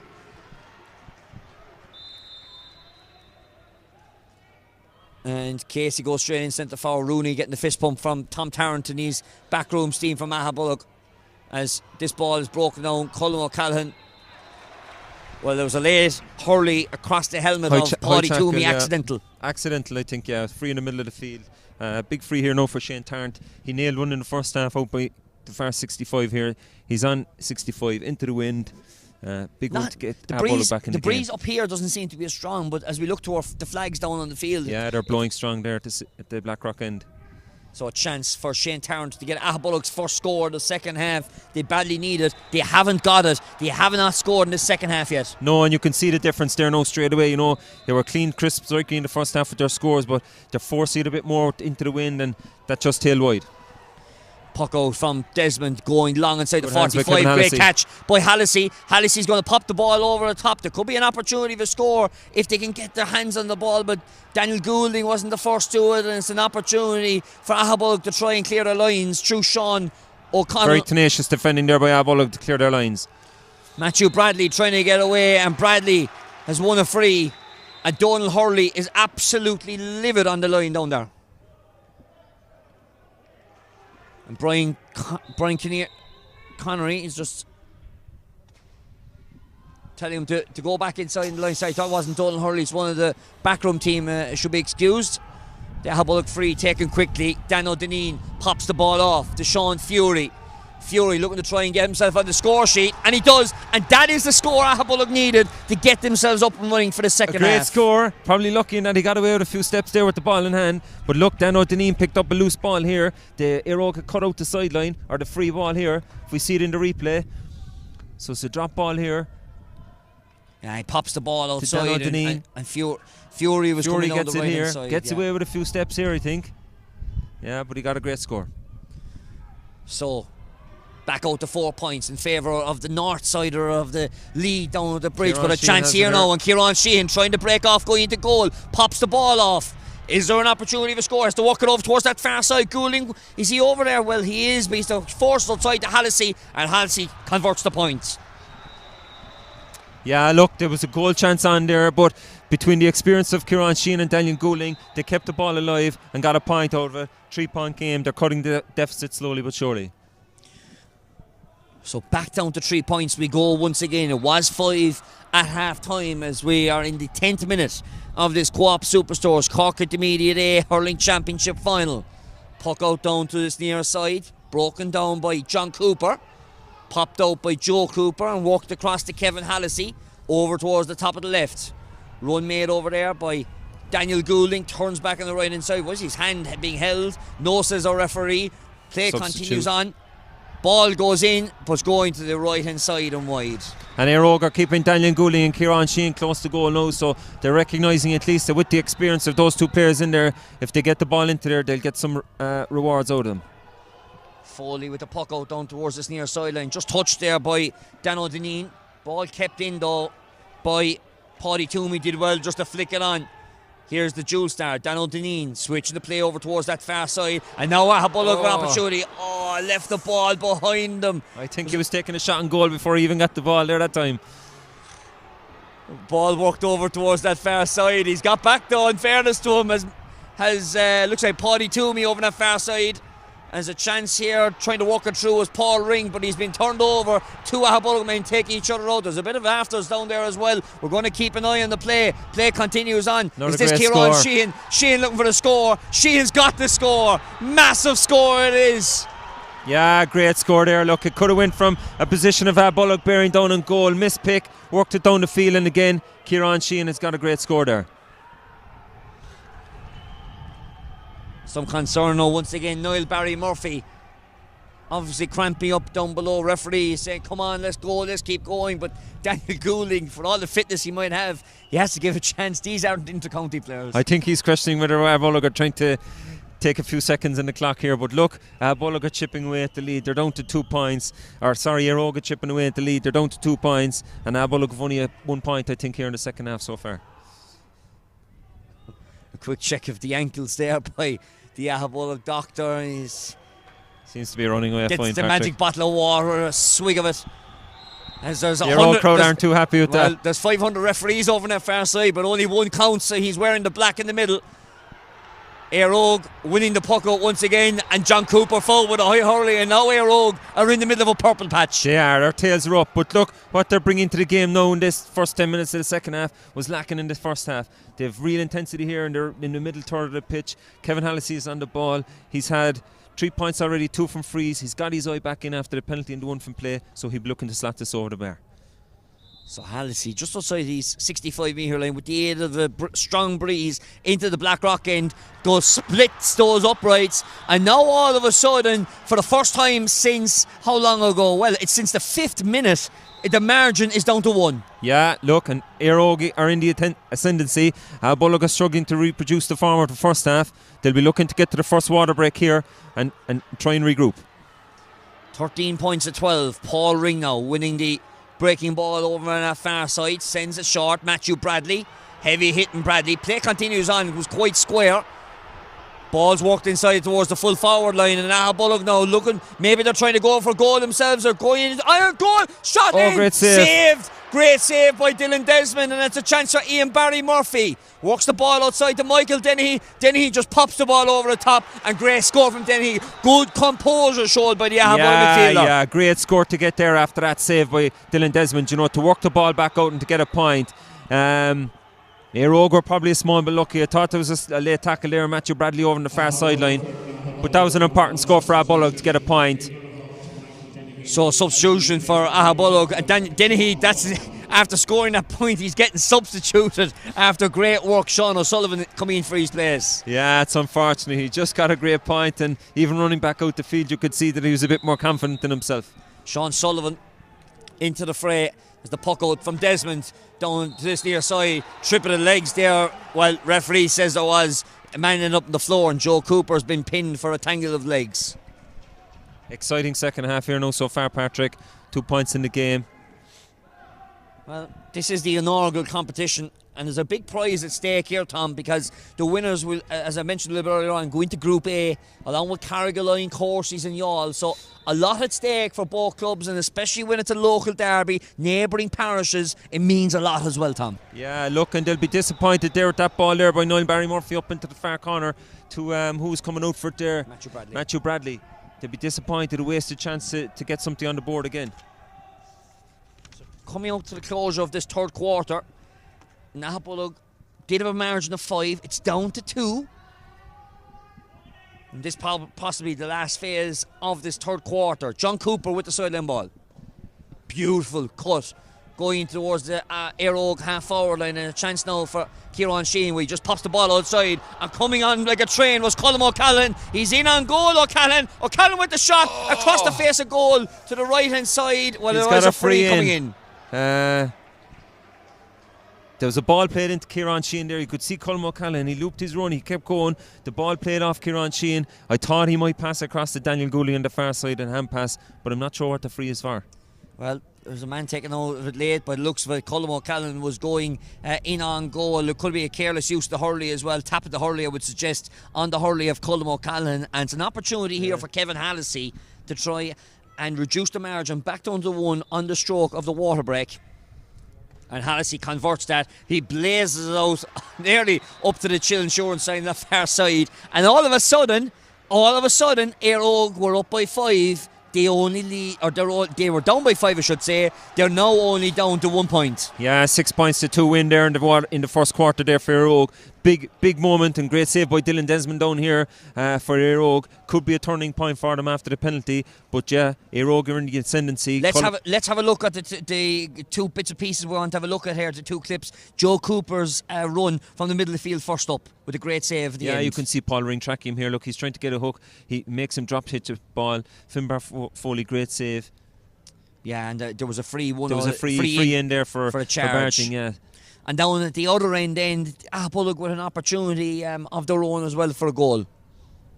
Yeah, I think it's Ian Barry Murphy, is it? Well, Ian Barry Murphy's at the end of it. Possibly Shane Tarrant might have been a great save. In fact, it was actually Luke Casey. Who it was. But great save there by Dylan Desmond. Man you know very well. Yeah, look, great run there. Great save by Dylan Desmond. It was probably on his good side. Done well so far. His use of the ball so far and puckouts has been fantastic, and that'll really keep his eye in the game.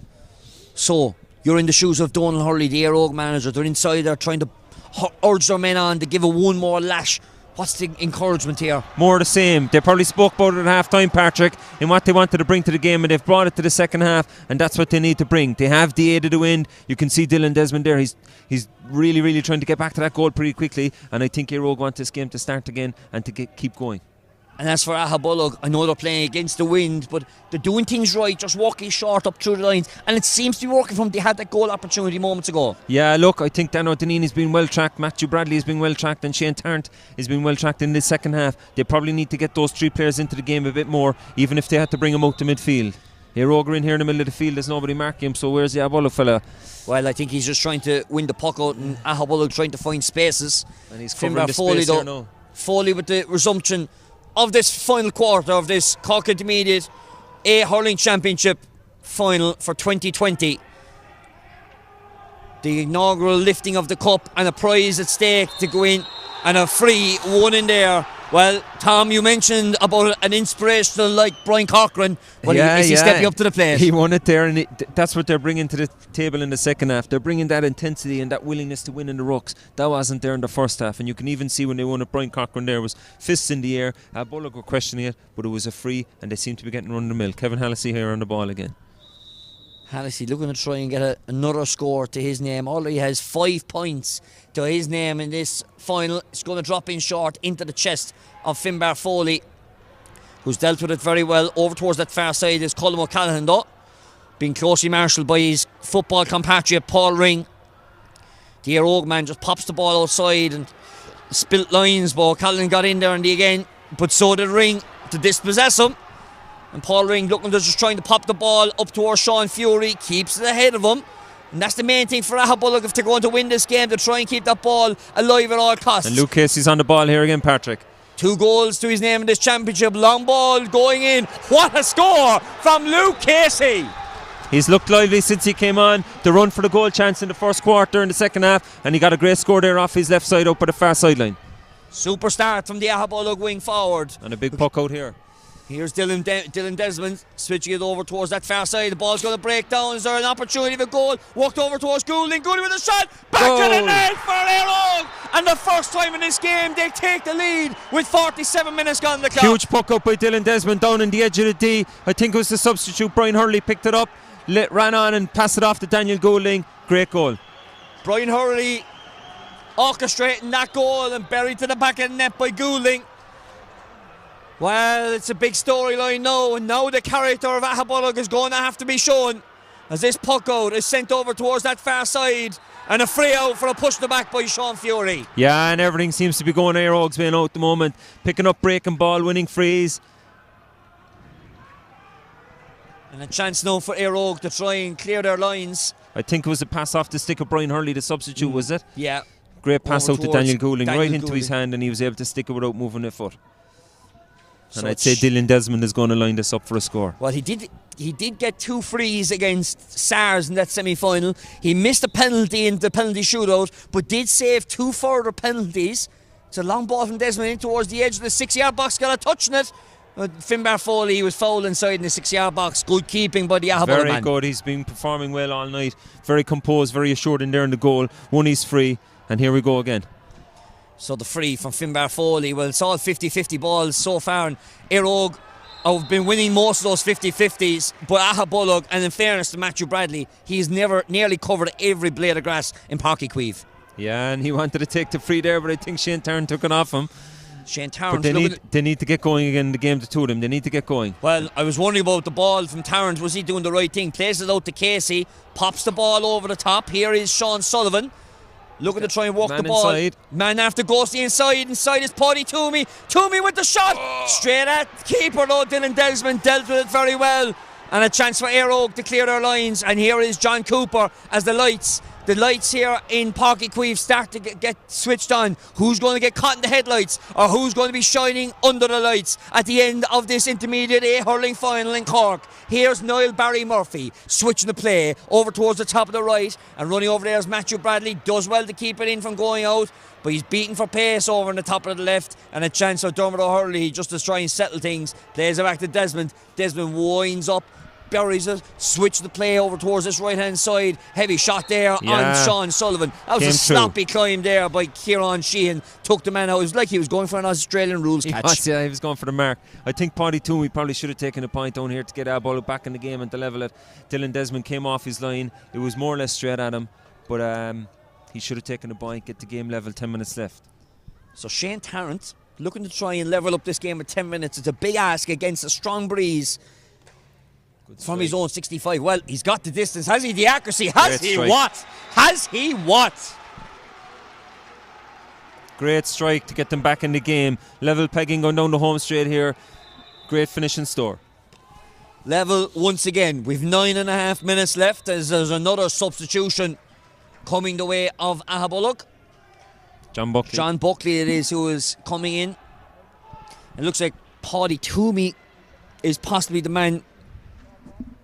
It is Paddy Toomey going to be taken off, so yeah, probably look unlucky there if he got at that point there. Probably could have seen more game time. So that Aghabullogue substitution be confirmed by our PA announcer Peter Dennehy down beneath us in the south stand. This ball is landed down short, and well, I thought he got his hand under that. I thought he got his hand under it. Well, it'll be interesting to see the replay later on, but and if it wasn't a free, he was in goal for a score. So it's another opportunity for Aghabullogue maybe to retake the lead. Niall Barry Murphy now playing the ball long into the corners. This is the substitute just come on with a great block inside there by Dermot Dineen. It's going to be well, I thought it went out for a 65. Tom. He got a block down on him there. It looked like a 65. I don't see how it could have ricocheted back off Johnny Buckley's hurley and gone 40 yards out over the end line. Well, that might be a call that could be costly at the end, but we're going to have to leave it play, continue on. Chance here for Ronan O'Toole, pops the ball off. This is like Conor McGoldrick. Oh no, call it back. It's knocked out. Oh, for 65 by Conor McGoldrick. You're right. So he seems to be playing up the field a bit more. His uncle Brian Lohan never done that. No. No, but I think he'll be out the field, and even the experience he's gained from playing under 20 and football and things like that will be crucial to Eire Óg here in the middle of the field. That's a crucial junction now where at one end 65 possibly should have been given for the deflection out, and now it's a 65 yet again. And you could argue the free on Colm O'Callaghan here as well, you know. That could be a crucial moment we might have to look at back after the game. Well, here's Kevin Hallisey to retake the lead from an Eire Óg point of view as they still seek the double. And they have got part 1 complete. Are they on their way to part 2? It's looking like it at the moment. They're in the ascendancy, 114 to 16 points, and they've turned around the half-time score, 5 points down, no, a point up. Puck out from Finbar Foley down to this near side.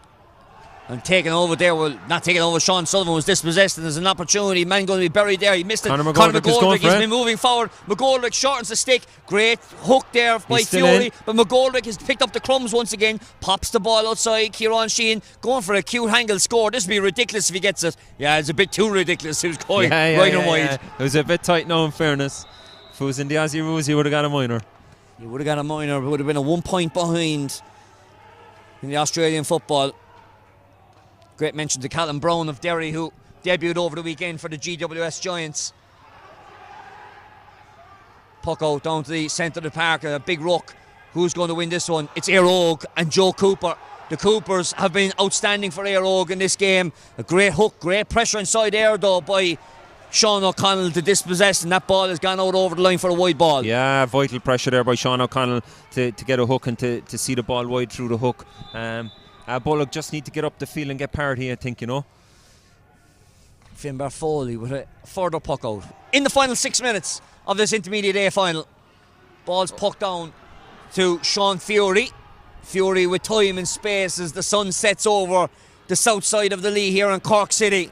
And a chance for Ian Barry Murphy. Is he going to take his man on? He is. He goes along by the byline. The captain from Aghabullogue. Is he going to get a goal for Aghabullogue? He is. Buried to the back of the net. And a chance now. Aghabullogue on their way. They lead by 2 points in the final 5 minutes. Yeah, look, you talk about going for the killer instinct and going for the goal. He had got inside John Mullins there and he was going to take his point, but he cut in and he had to do a bit more work when he got in and slipped it inside Dylan Desmond for a goal. Beautifully constructed score from Aghabullogue, and now they take the lead by 2 once again. Quick puck out to Dylan Desmond out towards Darren McCarthy. There was a hook inside there. It's gone over towards that far side. Eire, they've got an opportunity to score themselves. The ball over the top towards Kieran Sheehan. Pops the ball outside, out towards the substitute. Was a shot into the back of the net from deflection. Brian Cochran. It was Brian Cochran-esque. And Finbar Foley, in fairness to Foley, very unlucky off the hurley. And you can't say it was a mistake on Finbar Foley's part. He made a great save, and the power in the shot just deflected it into the back of the net.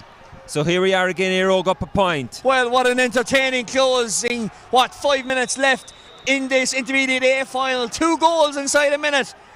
And now it's Eire who lead once again, 2-14 to 1-16. Short line ball taken to Shane Tarrant. Here's Niall Barry Murphy. Long ball. The wind is going to hold it up. It's going to the edge of the square. Dylan Desmond's inside there. Eire going to try and clear their lines. Well, they're trying to do so. There's a hand on the back. A soft free to give away. Going back to the Eire goal there. Look, great experience by Kevin Hallisey to bring the ball along the inline. Crossed it over to Kieran Sheehan, who fed it off to Brian Cochran, and a fantastic finish. To be fair, it was probably straight at Finbar Foley, but Foley was just unlucky, just caught the off the side of the hurley into the side net and in the inside. So another substitution coming here. Substitution bench hasn't been overly free. John Callagher, the joint captain, coming in, and referee says no, we're not ready yet, so we're going to hold on. Dylan Desmond with the free for Eire. It's Eire by 1 in this intermediate final. Long ball cleared out from Aghabullogue over towards that far side. Chance for Casey. Casey's trying to get it. Great block. It's going to work inside, but good defence by John Mullins. Was crucial in their Senior A Football Championship victory, and Eire have cleared their lines. Here's Colm O'Callaghan in the centre of the park. There was a loose hurley inside there, but O'Callaghan did very well. Pops the ball outside out towards Brian Cochran, who got that goal moments ago. Cochran under pressure from 2 Aghabullogue defenders though. Bit of a ruck inside the centre of the park. Ball's still working out. Doing well to keep it in was John Buckley in towards Eire territory, but Eire now needed to deal with it. Here's Conor McGoldrick under pressure. Deals with it well. Plays it down towards the full back line. Shane Tarrant back there winning it. Yeah, he's done very well, Shane Tarrant, in this game, to be fair. And the ball's walked up to the corner to Ian Barry Murphy. Murphy switched the play, looking for Casey. They're going for goal. Aghabullogue on goal again. Casey with a chance. Is he hooked inside? Was there a pull? Referee says play on. I don't think so. I don't think it was a foul. I probably should have taken a point to get him back parity. Hallisey clears the lines on the far side. We're 1-1 up at the other end in an entertaining end-to-end, coast-to-coast game. Chance for Daniel Goulding. Kieran Sheehan's inside there. He's fell to the floor. Pops the ball outside to Colm O'Callaghan, and Callan should convert this, and does. Colm O'Callaghan should have converted. Casey probably should have taken his point there. He was going for the killer instinct, but just to get back level and get back a drawn game. So John Mullins is being replaced by John Kelleher now, being confirmed. 2 minutes left in the clock, Tom. 2 points in it. Yeah, look, and I think Aghabullogue need to get the ball to Luke Casey and Ian Barry Murphy and get the legs and get the speed, but they need to get a couple of points just to keep the scoreboard ticking over. Great fielding catch from Sean O'Sullivan. Aghabullogue playing 4 men inside the full forward line. Here is Ian Barry Murphy off the left hand side. It's going to land short though. Dylan Desmond picks up the pieces, sending it over towards that far side. There was a bit of a one-on-one high hurley there by Paul Ring on John Cooper, and that's a free out for Eire. Yeah, and look, Aghabullogue could probably be disappointed there the last couple of minutes. Ian Barry Murphy had done the hard work there and got out in front of the substitute, John Kelleher, and he had the chance to take him on, narrow the angle a small bit for himself and to tip it over the bar. It was an opportunity. Aghabullogue have had opportunities to level up this game. They have. And look, you can't fault, I suppose, Luke Casey trying to go for the juggler. I suppose it was there for him, but again, a bit more experience like we saw down here when you need to take the right score at the right time. Dylan Desmond with the free from his own 45. It's been kept in there as a chance. Eire are still in there with an opportunity. O'Callaghan Tobble pulling on it. Here's Goulding. Great block down. Though. And Eire still with a second opportunity. Hallisey, it might be with the shot. It's gone in and over the bar one way or the other. It is Kevin Hallisey. Hallisey's 7 point from play, 7 point in the game, 5 from frees, I think. So there's a full score on it now, Tom. 116 plays 216. 116 plays 216. Down 5 points at half time, winning up by 3. So that was a big turnaround by Eire. But again, Kevin Hallisey, Daniel Goulding, Kieran Sheehan have all done very, very well in here in the second half. Sideline ball from Paul Ring, beautifully cut in towards the centre of the park. First to it though was a Eire man with only 2 minutes of injury time. 2 minutes of injury time being awarded. I would have thought it'd be more because there was 5 substitutions there in that half. There was. Anyway, it's at the discretion of the referee, Brian Murphy. And the Carrytool man says there's a free for Aghabullogue. Another opportunity. What do you do here, Tom? Do you go for the score, get your point, or do you go for goal? I think they'll probably have to. There's 2 minutes left. Take their point, take their chances of winning the puck out. But given the strength of Dylan Desmond's puck outs, winning that puck out is going to be down in front of their own goal, I'd imagine. So Shane Tarrant with the chance in the centre of the... He doesn't like it. Well, he goes all the way in and over the bar. It's over the bar. It's gone over. So 216 plays 117. Great score from Shane Tarrant in the middle of the field. Awkward lead, 2 points going down the home stretch in a game, 1 minute left. Aghabullogue will be probably looking to win this ball down in front of their own goal, and here it goes. Puck off from Desmond over towards that far side, looking for Big catch by Colm O'Callaghan. What a catch from Colm O'Callaghan. It's a great tackle. It's a super tackle from the Aghabullogue man. As a man taking out of it high there on that occasion. Dano Deneen it was, and it's a chance for Aghabullogue to try and clear their lines. Deneen's going to be under some pressure. Yeah, and look, it was a head tackle. The referee seems to be walking away from the free out. If that was earlier in the game, you'd be asking questions as to what should be shown. Niall Barry Murphy clearing the lines. They need another quick score if they can get it. But on this occasion, it's Eire who have won it through Darragh McCarthy. And McCarthy pops that ball back to John Cooper. Two games at centre back for John Cooper. Full back, or centre back in football, centre back in hurling. He's been absolutely brilliant for Eire. Snapshot around the body from Brian Hurley. Over to space to that far side. And it is Daniel Goulding once again. Goulding turning his man from a short angle. He's going in for the shot, but goes wasteful to the wide at the side and wide. 15 seconds left. This is their chance. One opportunity it is left in it. Can Eire hold out? Or Aghabullogue going to pull off a famous win? And he's blown it. He's blown it inside the 2 minutes. One way or the other, it's all over.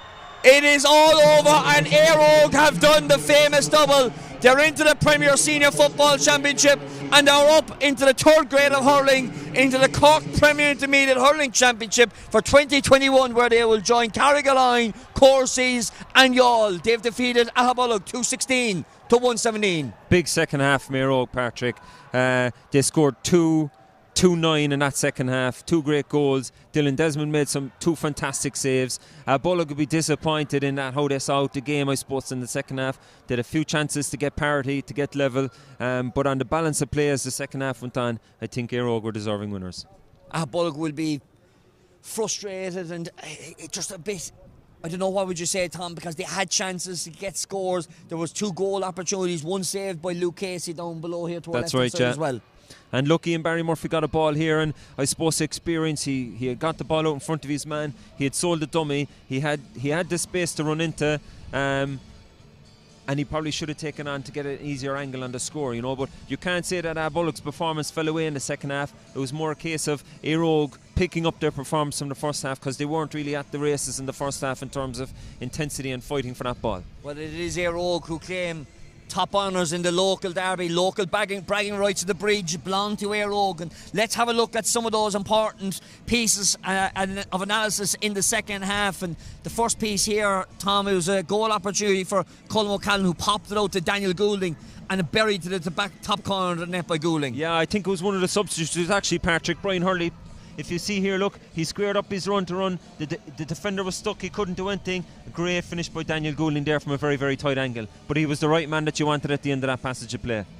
Yeah, it was a crucial juncture in the game when he scored that goal in the just after the water break in the 48th minute at that juncture. Another piece of analysis we're going to have a look at, Tom. The next piece, when we get it up here in front of us, will be another crucial score that was an opportunistic move, or the 65 actually.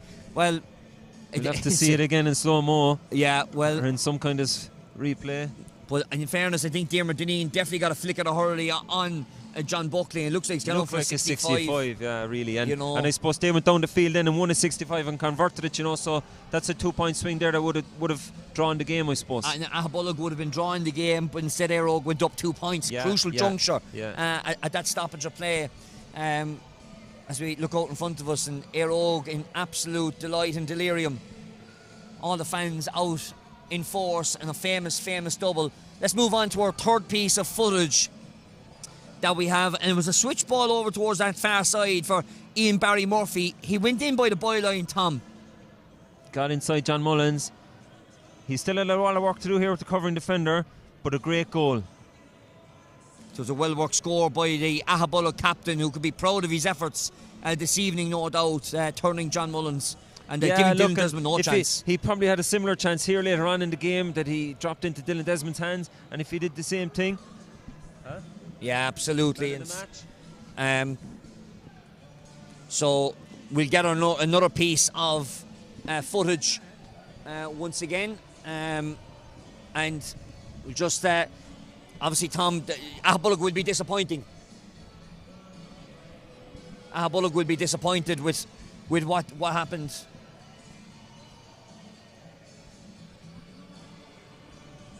And we're just trying to get up another piece of footage as we look at our next piece of footage here, Tom. Eire going in with an opportunity and goal. Yeah, and look at the experience here. Kevin Hallisey, he plays it across the square to Kieran Sheehan. Kieran Sheehan sees the run off his shoulder from Brian Cochran. Again, it was just the strength of the shot. It was actually probably nearly going over the bar.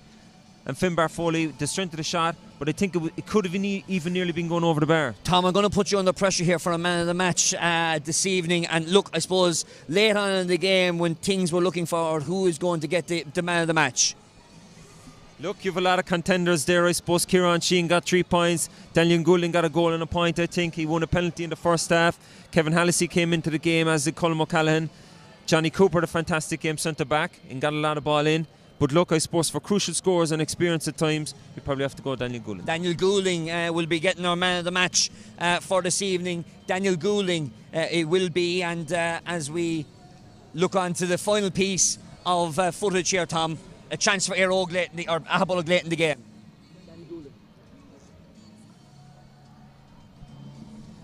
This was the chance here's of Casey. Luke Casey take it on. Look, I suppose he did the right thing in going for the goal. Great defending there by... It's full back, I think he's done with a Hurley here. You know. Let's have a look at it again. So he got inside here. There were a point down here now at this stage, let's remember. So he was going for the goal. He had a man inside him.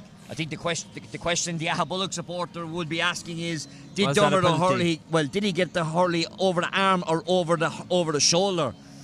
is it careless use of the hurley? That'd be the question. It looked like swinging in over the shoulder, yeah. right? Like, but look, I don't think so. I think it would have been a soft free.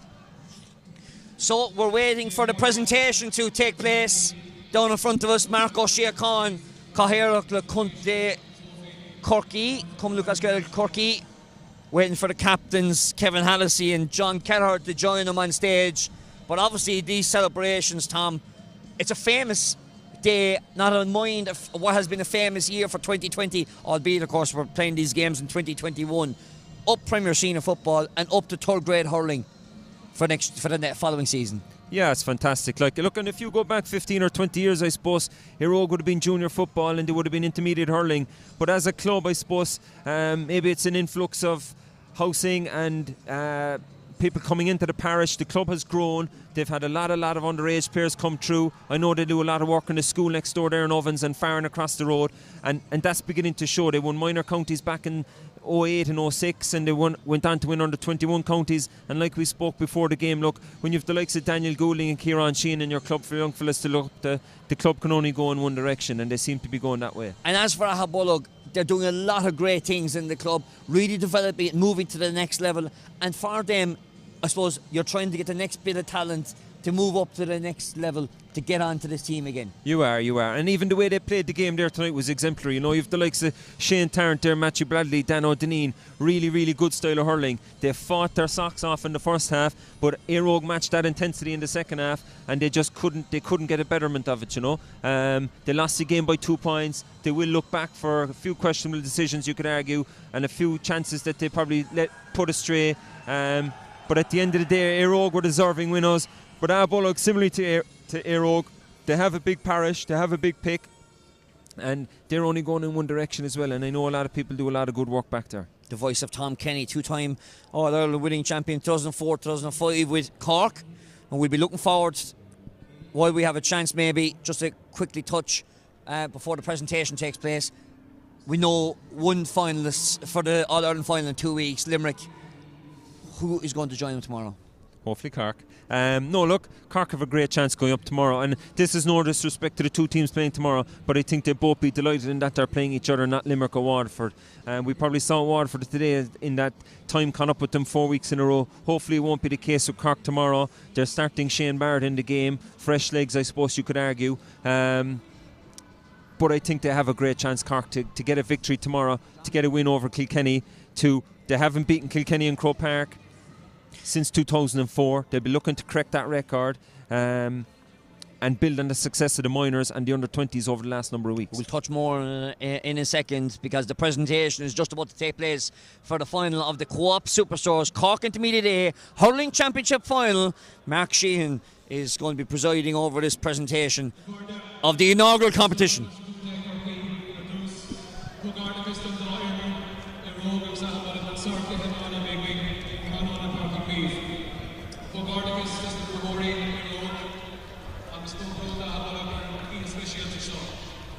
Ladies and gentlemen, on behalf of the Cork County Board, I want to warmly congratulate both teams, Eire victors this evening, and Aghabullogue serving up a fantastic and enthralling Cork County Intermediate A hurling final. We've all just eagerly awaited this match for many, many months, and it's certainly lived up to the expectations of all the followers. There's always great rivalry and great friendship between Aghabullogue and Eire. There was no doubt that both teams would serve up a great match this evening, and that's what they did. They commend the players, the clubs, and all who brought that out this evening. I want to, on behalf of the county board, to acknowledge the presence and acknowledge the sponsorship of Co-op Superstores Dairy Gold as competition sponsors for the Cork County Hurling Championships. They're represented tonight by Pat Murphy and Dermot Foley. I want to, on behalf of everyone, to thank the referee, Brian Murphy, and his officials, and particularly to the volunteer stewards and the event control team who organised the match here in Cork tonight. So it's now first of all delighted to announce that Daniel Goulding is the man of the match for Eire this evening. So that's Brian Murphy on behalf of the Cork Superstores to present Cork Champion.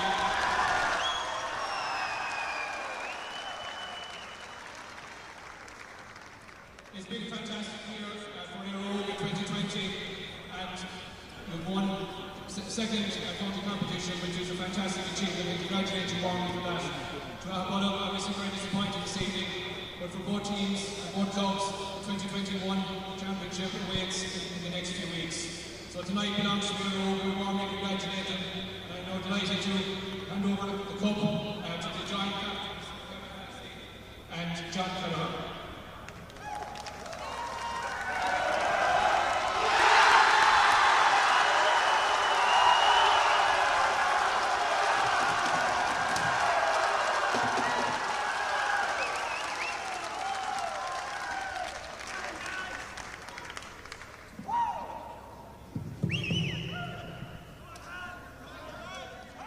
Leave off the Irish, but I'd say I'm delighted and privileged to set the 10K to bring this cup back to the parish Owens.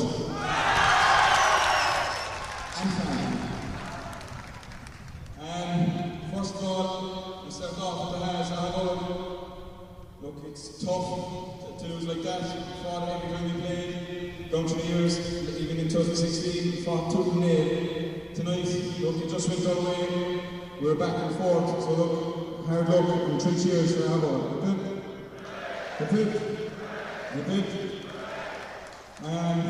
Second of all, I'd like to thank obviously Patrick Reeve.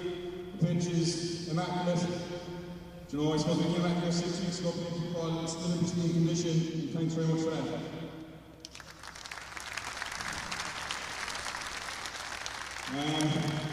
I suppose, look, obviously it's been a rough year for everyone across the whole world in terms of COVID, but so look, we stuck together, this group of players, so you're second to none. Again, I say I'm privileged to stand here on behalf of you. The band we have from 16-year-olds up to the 37-year-olds in Timo is unbelievable. Just a big thank you in relation to our backroom team. You know, what can I say?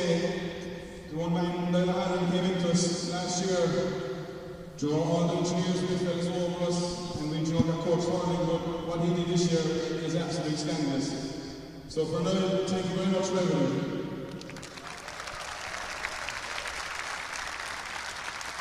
To the 3 Johns, you're the 3 wise men, I suppose, for us. You know, Kevin Murray, what can I say about this man? Every single person on the pitch here knows what he's given to your own down 3 years. So, Kev, this one's through,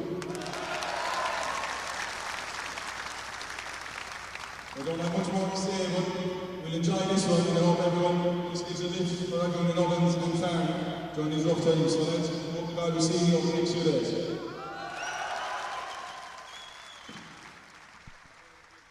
Well, it is a famous night for the parish of Ovens and Farn, who take home the inaugural competition in the Cork Intermediate A Hurling Championship, the 4th grade of hurling in Cork, and Ovens advance and proceed to go to the third grade in the upcoming season, which starts in September, of course, depending on what happens tomorrow.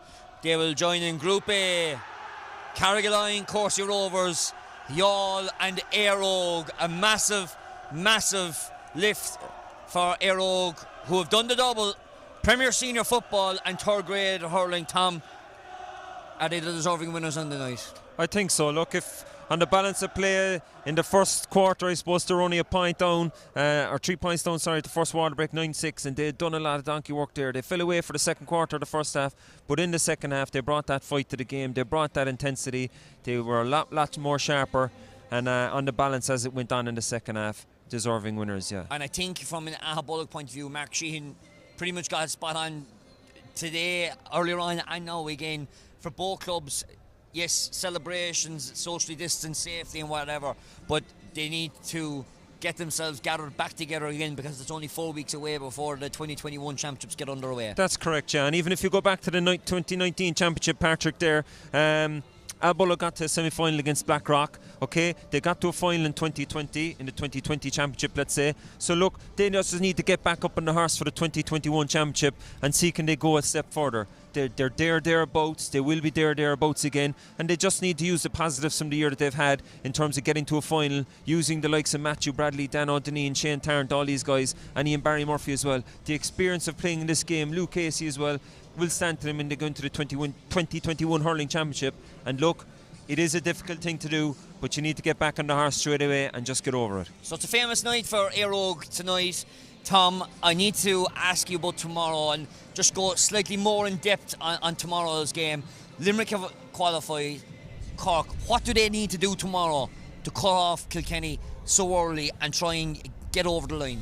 Look, the easy answer, I suppose, Patrick, is a lot of people are saying Cork need to use their space and keep doing what they're doing in terms of going for the juggler and things like that and get their scores. But at the same time, they need to match Kilkenny, especially in the first 15-20 minutes. We all know what Kilkenny will bring to the table. Anywhere you ask, and not just because it's in Cork, people are saying Cork have a great chance, it's 50-50. Nobody is mentioning Kilkenny and what they bring to the table.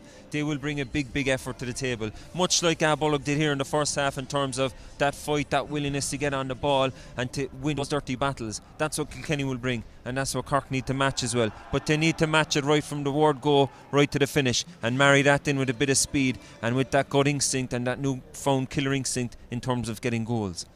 Just looking at the shot here in front of us, Owen O'Shea, after having that surgery, is in the middle of the Eire gang. Great to see Owen in on the act there this evening. Yeah, and look, sometimes when an injured player is out, it spurs on the rest of the team. Yeah. You know, he brings a great confidence to the team for Eire.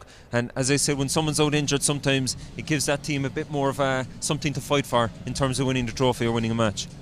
Just back to the game tomorrow. Are you surprised Shane Barrett is starting corner forward, or what seems to be starting tomorrow? Look, I'd be a great advocate of Shane. I've seen him in UCC with the freshers and what he can bring to the game. Top of the ground, if it's a dry day tomorrow, he'll bring a great speed and a great energy to the game. I would have been saying all along that he needs to see more game time, but it is a bit of a surprise, I suppose, to spring him.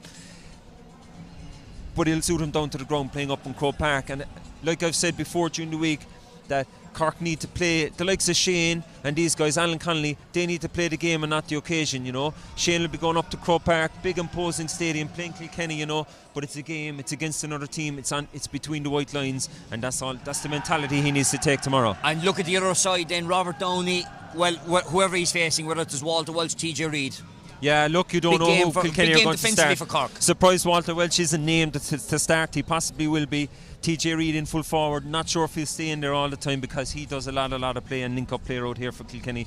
But if the ball goes in high to TJ Reid and Robert Downey, while TJ Reid might be physically stronger, Robert is a big man as well and well capable of winning the ball in the air. So hopefully he'll get off on the right footing tomorrow. And with the bigger crowd, 24,000 up there, and Cork always take a big following.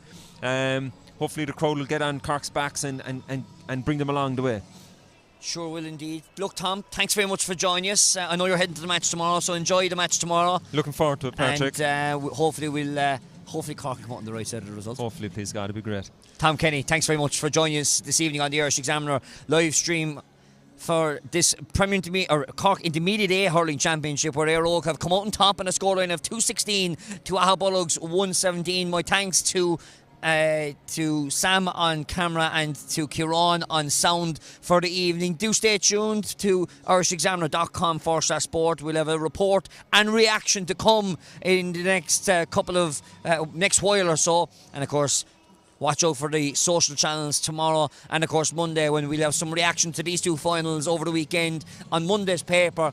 And of course, Dalo's Hurling Podcast will return on Monday evening with the Four Stooges back in the hot seat, looking back at the semi-finals and looking forward to the All-Ireland final. My thanks to everyone for joining us this evening. Hope you enjoyed the coverage. Congratulations to Eire. They've done the double. They've taken home the Premier Intermediate, or they've gone home with the Senior A Football Championship and now taking home the Intermediate A Hurling Championship. From Páirc Uí Chaoimh, good night and God bless.